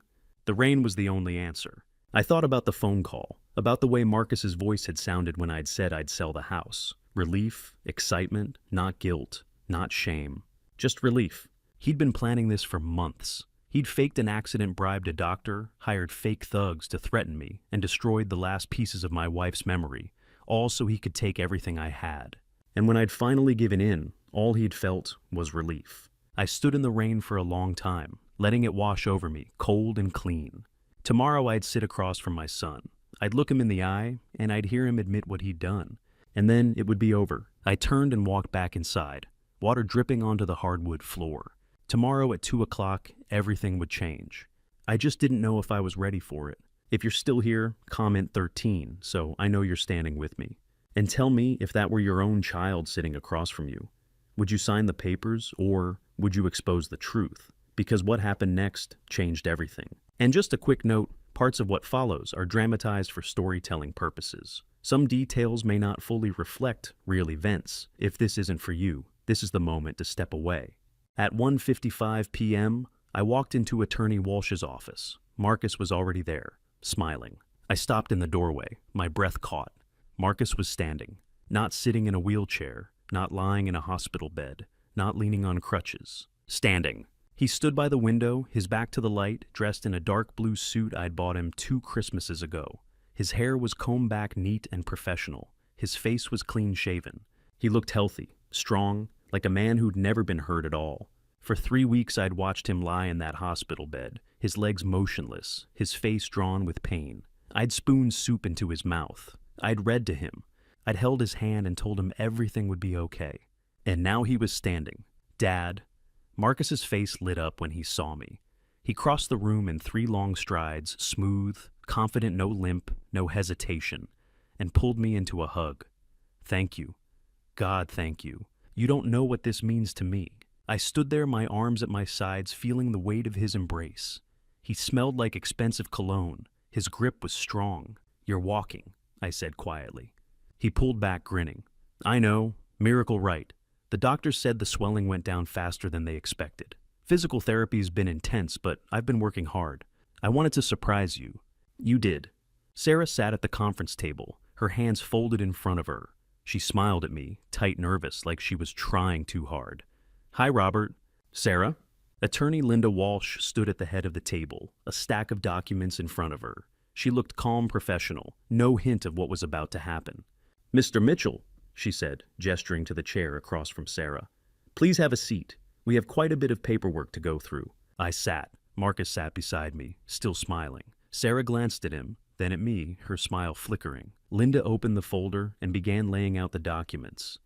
Deed transfer, sales agreement, property appraisal showing the house valued at $1.2 million. Purchase offer from Tyler Brooks for $650,000. This is the deed transfer, Linda said, sliding the first document toward me. Once you sign ownership of the property at 4215 Benefit Street, we'll transfer to Tyler Brooks effective immediately. The closing will take place within 7 business days, at which point the funds will be released. I stared at the paper. My house. Helen's house.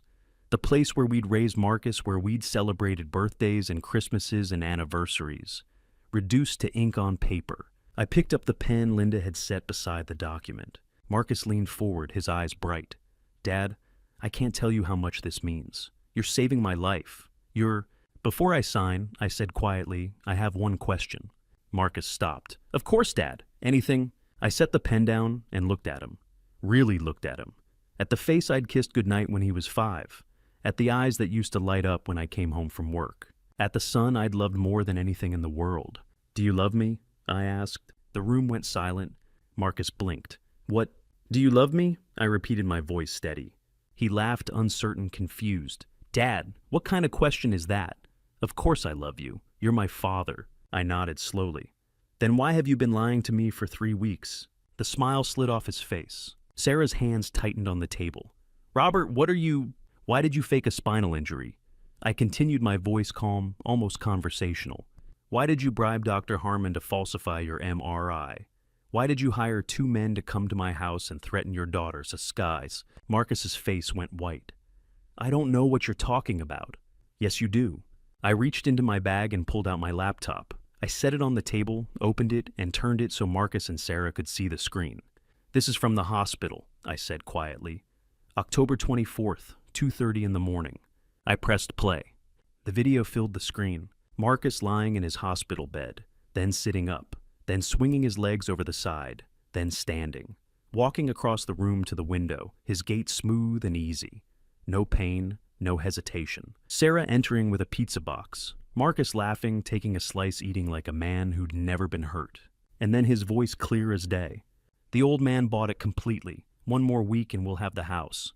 The sound of his laughter filled the conference room. I watched Marcus's face as the video played. He stared at the screen, frozen. His mouth opened, but no sound came out. Beside him, Sarah had gone pale, her eyes wide and glassy. The video kept playing. Marcus and Sarah talking, planning, laughing. When it ended, the room was silent. I closed the laptop. Where did you get that? Sarah whispered, her voice shaking. From a doctor who cares about ethics, I said. Unlike Dr. Harmon. Marcus finally found his voice. Dad, I can explain. I looked at him. Can you explain why you faked paralysis? Why you paid Harmon $20,000 to lie? Why you registered a fake psychiatric clinic the day after your accident? Why you hired actors to threaten me and your own daughter? His mouth opened and closed. No words came out. I trusted you, I said quietly. I sat by your bedside for 18 days. I fed you. I read to you. I promised you everything would be okay. And the entire time, you were lying to my face. Warn Dad, don't. My voice was hard now. Don't call me that. The door opened. FBI Special Agent Christopher Morrison stepped inside, followed by Detective Lauren Martinez and 2 uniformed police officers. Morrison's face was grim, his badge clipped to his belt, his hand resting on the gun at his hip. Marcus looked from them to me, his face crumbling. No, he whispered. Dad, please. Marcus Mitchell. Morrison said, his voice flat and official. You're under arrest for wire fraud conspiracy to commit fraud, forgery, and extortion. One of the officers stepped forward, pulling handcuffs from his belt. Marcus stood stumbling backward. This is a mistake. Dad, tell them. Turn around, the officer said. Dad? Marcus's voice broke. He looked at me, his eyes wide and desperate. Please, I'm your son. You can't. I stood slowly, my hands steady, my chest tight. You stopped being my son, I said quietly, the moment you decided to destroy me for money. The officer turned Marcus around and cuffed his hands behind his back. Sarah was crying now, her face in her hands. Detective Martinez moved toward her. Sarah Mitchell, you're also under arrest as an accessory to fraud and conspiracy. No, Sarah sobbed. No, please, we didn't mean... But the officers were already leading them toward the door. Marcus looked back at me one last time, his face streaked with tears. Dad, he whispered. I didn't answer. The door closed behind them, and the room fell silent. I stood there staring at the closed door, my hands shaking now that it was over. Linda Walsh touched my arm gently. Mr. Mitchell, are you all right? I didn't know how to answer that. I set down the first document and looked straight at Marcus. Let's start with Dr. Harmon, I said, my voice steady. And the $20,000. I slid the bank statement across the table. Wire transfer records clean and undeniable. Marcus Mitchell to Shell Company, Cayman Islands. Shell Company A to Shell Company B, Delaware. Shell Company B to Victor Harmon, Seattle, Washington. Date October 13th, 1 week before the accident. You paid Harmon to falsify your medical records, I said. Marcus stared at the paper. His mouth opened, but no sound came out. I pulled out the next document. 2 MRI scans side by side. This one, I said, pointing to the left, is the real scan, the raw file from the hospital's imaging system. No damage, no injury, your spine is fine. I tapped the scan on the right. This one is what Harmon submitted to the hospital and the insurance company. Significant damage to L4 and L5, digitally altered using Adobe Photoshop on October 14th. We have a sworn affidavit from an independent radiologist confirming it. Marcus's face had gone gray. Do you want to see the rest? I asked quietly. The fake psychiatric clinic registered the day after your accident. The forged power of attorney with a notary who's been deceased for 2 years. The confessions from Tony Ruiz and Vincent Cole, who you paid $5,000 in Bitcoin to threaten me. He didn't answer. I leaned forward. Why did you do this to me, Marcus? His voice, when it finally came, was barely a whisper. I was desperate. Desperate. The crypto, his voice broke. I lost everything. $250,000. I borrowed from people I shouldn't have. They were going to hurt me if I didn't pay. I didn't have a choice. You had a choice, I said. You could have asked me for help. He laughed, bitter, broken. You would have said no. You would have lectured me about responsibility, about how I should have known better, about how I needed to fix my own mistakes. I couldn't face that. I couldn't face your disappointment. So you decided to steal from me instead. Not steal. He looked up, his eyes red. Borrow. I was going to flip the house with Tyler, buy it back in 6 months. You'd never even know. It wasn't supposed to be like this. What about Cascade? I asked. Kyle Brennan's fake clinic. Marcus froze. Dad, how did you... Because I'm not the senile old man you thought I was. FBI. Agent Morrison stepped forward, pulling a card from his pocket. Marcus Mitchell, you are under arrest for wire fraud, conspiracy to commit fraud, falsifying federal documents, extortion, and conspiracy to commit assault. Marcus's head snapped up. Assault? Those guys were only hired to scare him. Tony Ruiz and Vincent Cole confessed everything, Detective Martinez said, including the explicit threats they made against Mr. Mitchell's granddaughter. That's conspiracy to commit assault, a felony. One of the uniformed officers moved behind Marcus and pulled his arms back. The handcuffs clicked into place, cold and final. You have the right to remain silent, the officer said. Anything you say can and will be used against you in a court of law. You have the right to an attorney. This is insane. Sarah stood abruptly, her chair scraping against the floor. This was all Marcus? I didn't know anything about the fake clinic, the bribe doctor. I just wanted to help him pay off his debt. Estes. Marcus turned on her, his face twisting. You're lying. That offshore account is yours. You planned the whole Tyler thing. You found Kyle. This was your idea from the beginning. Shut up, Sarah's voice cracked. I didn't... Mrs. Mitchell, Detective Martinez said, calmly pulling out her own handcuffs. We have your emails with Tyler Brooks, discussions about the house sale dating back 3 months. You're complicit. You're both under arrest. Sarah's face went white. No, no, no, no. But Martinez was already turning her around, cuffing her hands behind her back. Marcus dropped to his knees. It was awkward. His hands were cuffed behind him, so he had to lean forward, his balance precarious. But he did it anyway, his face tilted up toward me, tears streaming down his cheeks. Dad, he choked out.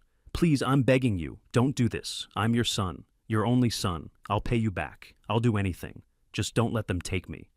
I stood slowly. I looked down at him, at this man who shared my blood, my name, my history. At the boy I'd held when he was born.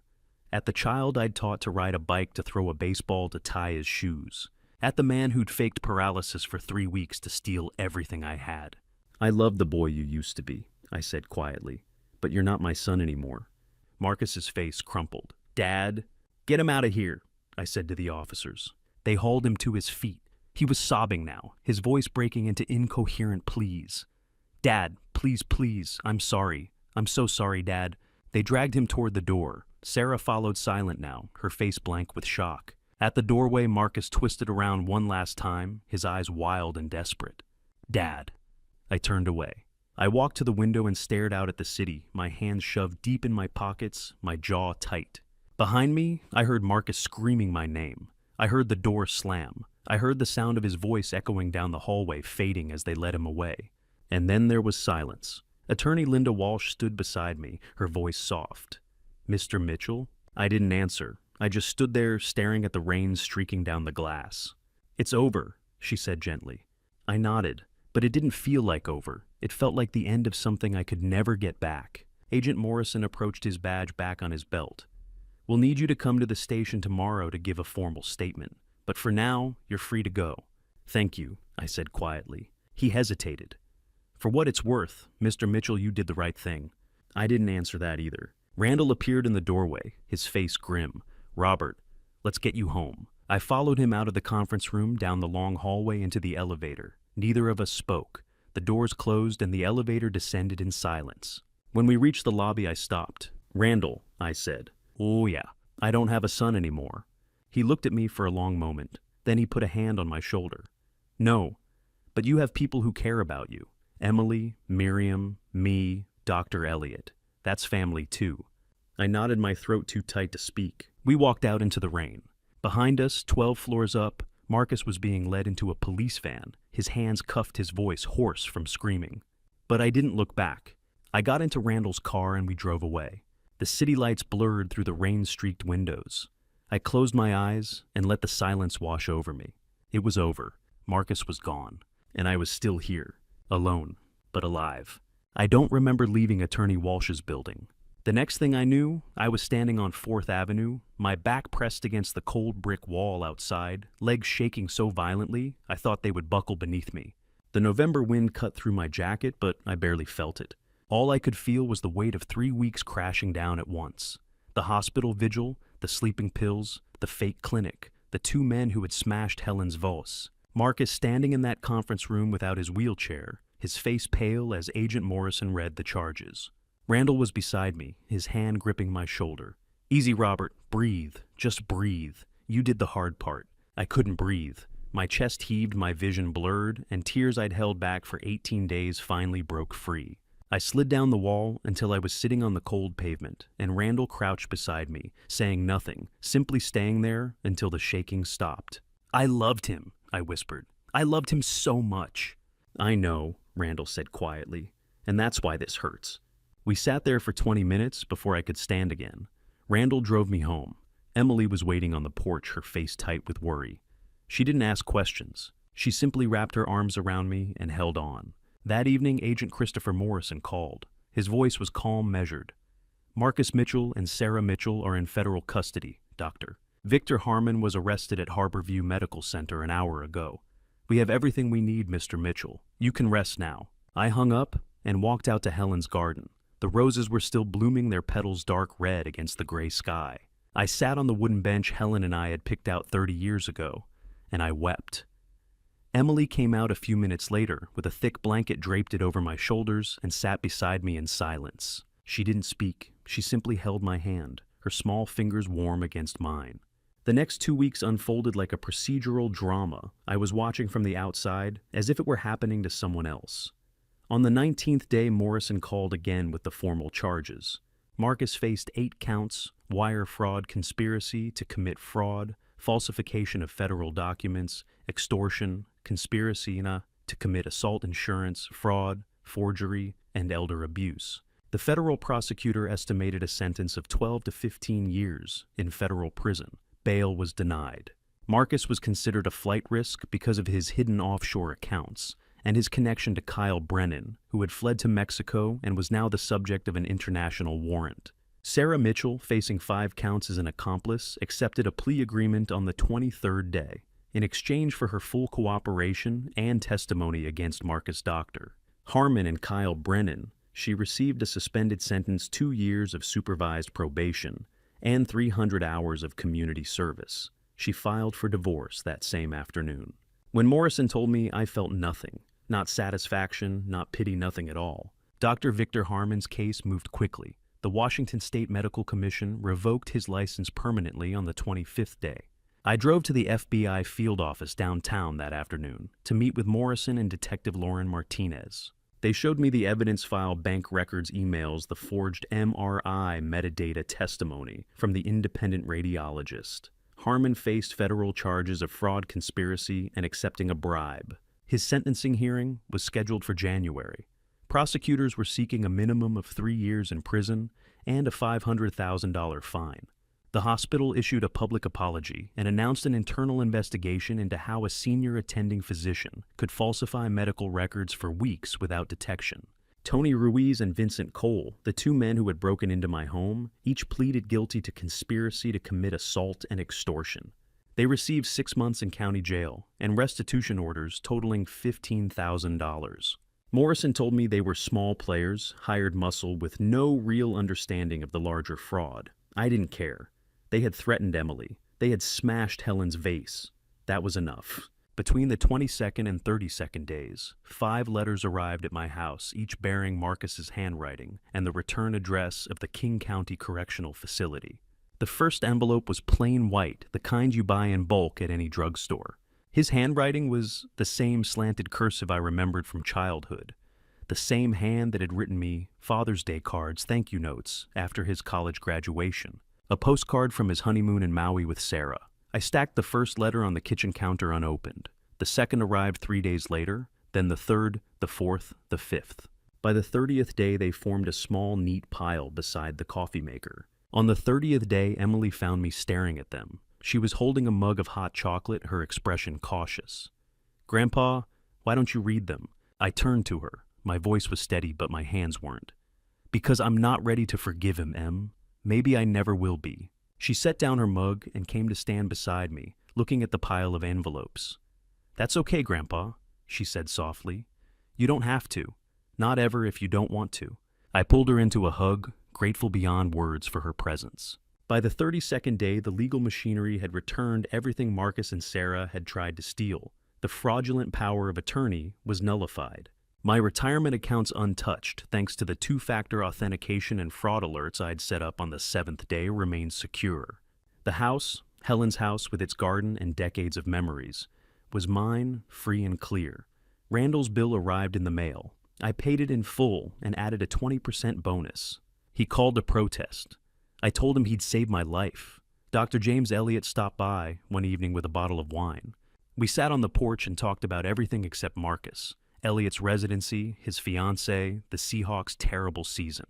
It felt good to laugh. On the evening of that 32nd day, Randall came over. We sat in the living room, the late November rain tapping softly against the windows. He looked at me for a long moment, then said, "Justice has been served, Robert. The law did its job.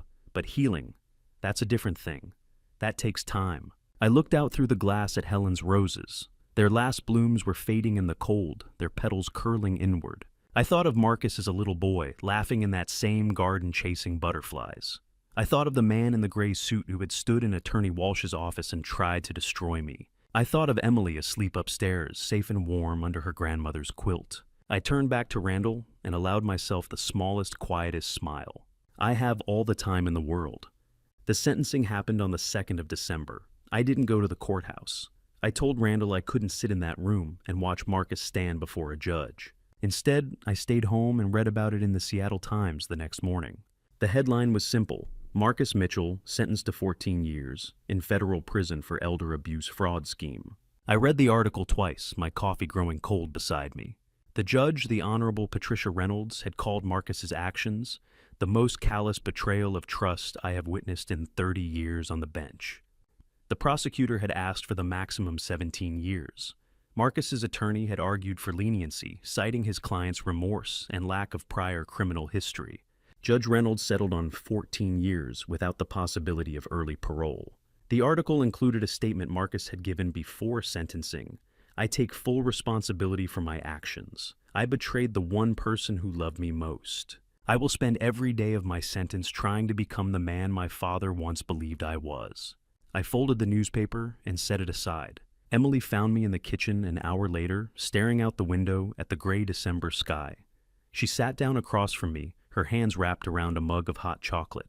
"Grandpa, are you sad?" I thought about her question. Was I sad? I was sad for the little boy who used to build forts in the backyard with me, the teenager who had cried in my arms when his mother passed, the young man who had stood beside me at Helen's funeral and promised he would take care of me when I got old. But I wasn't sad for the man who had tried to steal everything I had left. "I'm sad for what could have been," I told her, "but I'm at peace with my choice." She nodded slowly, her dark eyes thoughtful. "Me too, Grandpa." That night after Emily went to bed, I carried the 11 letters Marcus had sent. 6 more had arrived since the sentencing down to the living room. I knelt in front of the fireplace, struck a match, and fed each envelope into the flames one by one. I didn't read them. I didn't need to. Whatever Marcus had written, whatever apologies or explanations or pleas he had offered, they couldn't change what he had done. The paper curled and blackened, the ink disappearing into ash. When the last letter was gone, I sat back and watched the fire burn low. By the time Christmas Eve arrived, Seattle had been transformed. Snow had begun falling on the morning of the 23rd, soft, fat flakes that accumulated quickly and blanketed the city in white.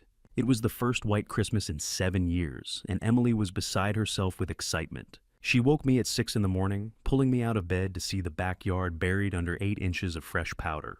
"Hey, Grandpa, look, it's like a postcard. It's Spinatgidis feats as for devils." I really laughed for the first time in weeks. We spent the afternoon decorating the Christmas tree.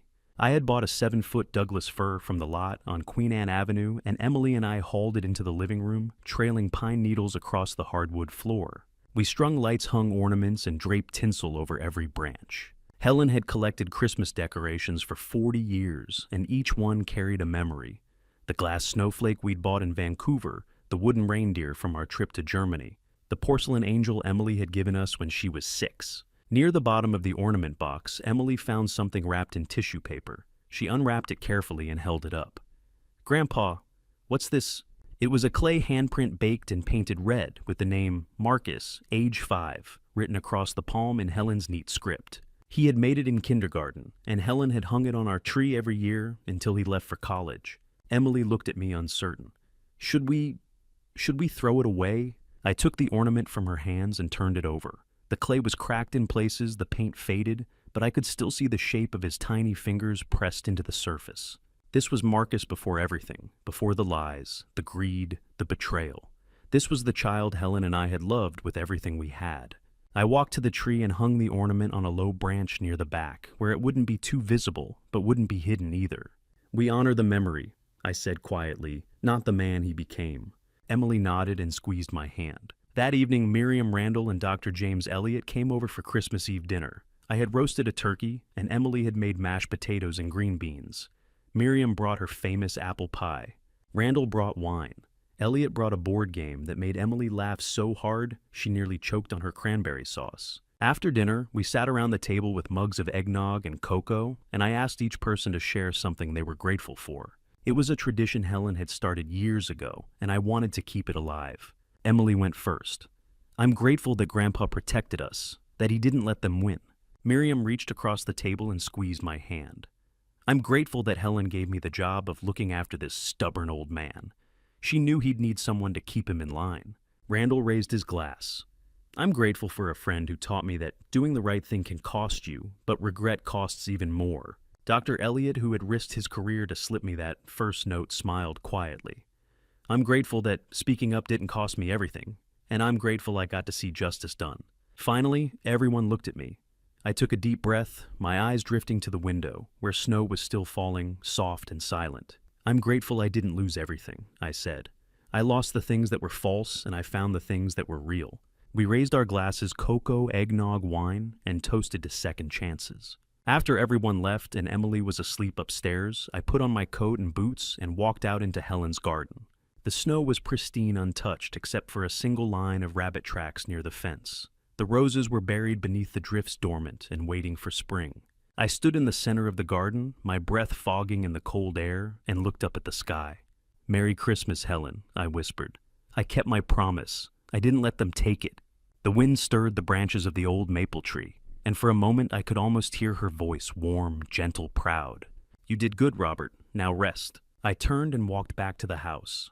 Inside, the lights on the Christmas tree glowed softly in the darkened living room.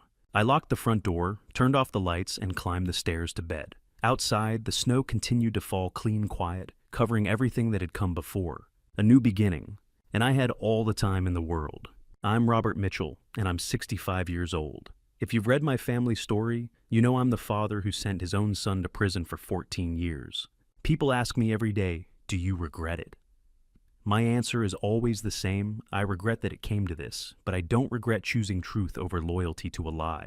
Let me be clear, I loved Marcus with every fiber of my being. I raised him, taught him to ride a bike, paid for his college, held him when his mother passed. But love does not mean you let someone destroy you. Family betrayal is the cruelest kind of wound because it comes from the people you trust most, the ones you would die for. And when that betrayal happens, you have two choices: protect yourself or become a victim. I chose to protect myself, and I'm telling you, don't be like me. Don't wait until someone has forged your signature, hired thugs to threaten your grandchild and stolen your dead wife's memory before you act. Don't ignore the red flags, because family is family. Don't let guilt paralyze you into thinking you owe someone endless chances just because you share blood. Here's what I learned, and I pray to God you listen. First, trust your instincts. When I saw Marcus tense up around that young resident but relax when only I was there, something in my gut screamed wrong. I ignored it for 2 days because I didn't want to believe my son could lie to me. Those 2 days cost me my peace of mind. If something feels off, investigate. Don't wait for permission to protect yourself. Second, financial boundaries are not cruel. They are survival. The moment Marcus asked me to sign that power of attorney, I should have said no. But I was a father who wanted to save his son. That's why I changed my bank passwords the night before I signed. If I hadn't, Marcus and Sarah would have drained my retirement fund in 48 hours, and I'd be homeless today.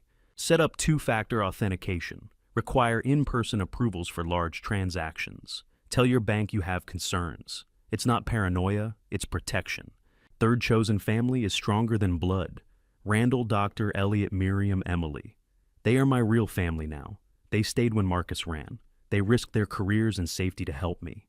Blood relatives who betray you are not family. They are strangers wearing a familiar face.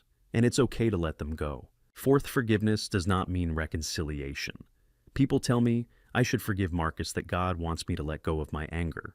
I tell them this: I have let go of my anger. I sleep at night. I laugh with Emily. I plant roses in Helen's garden. But forgiveness does not mean I have to open my door to someone who tried to steal my home.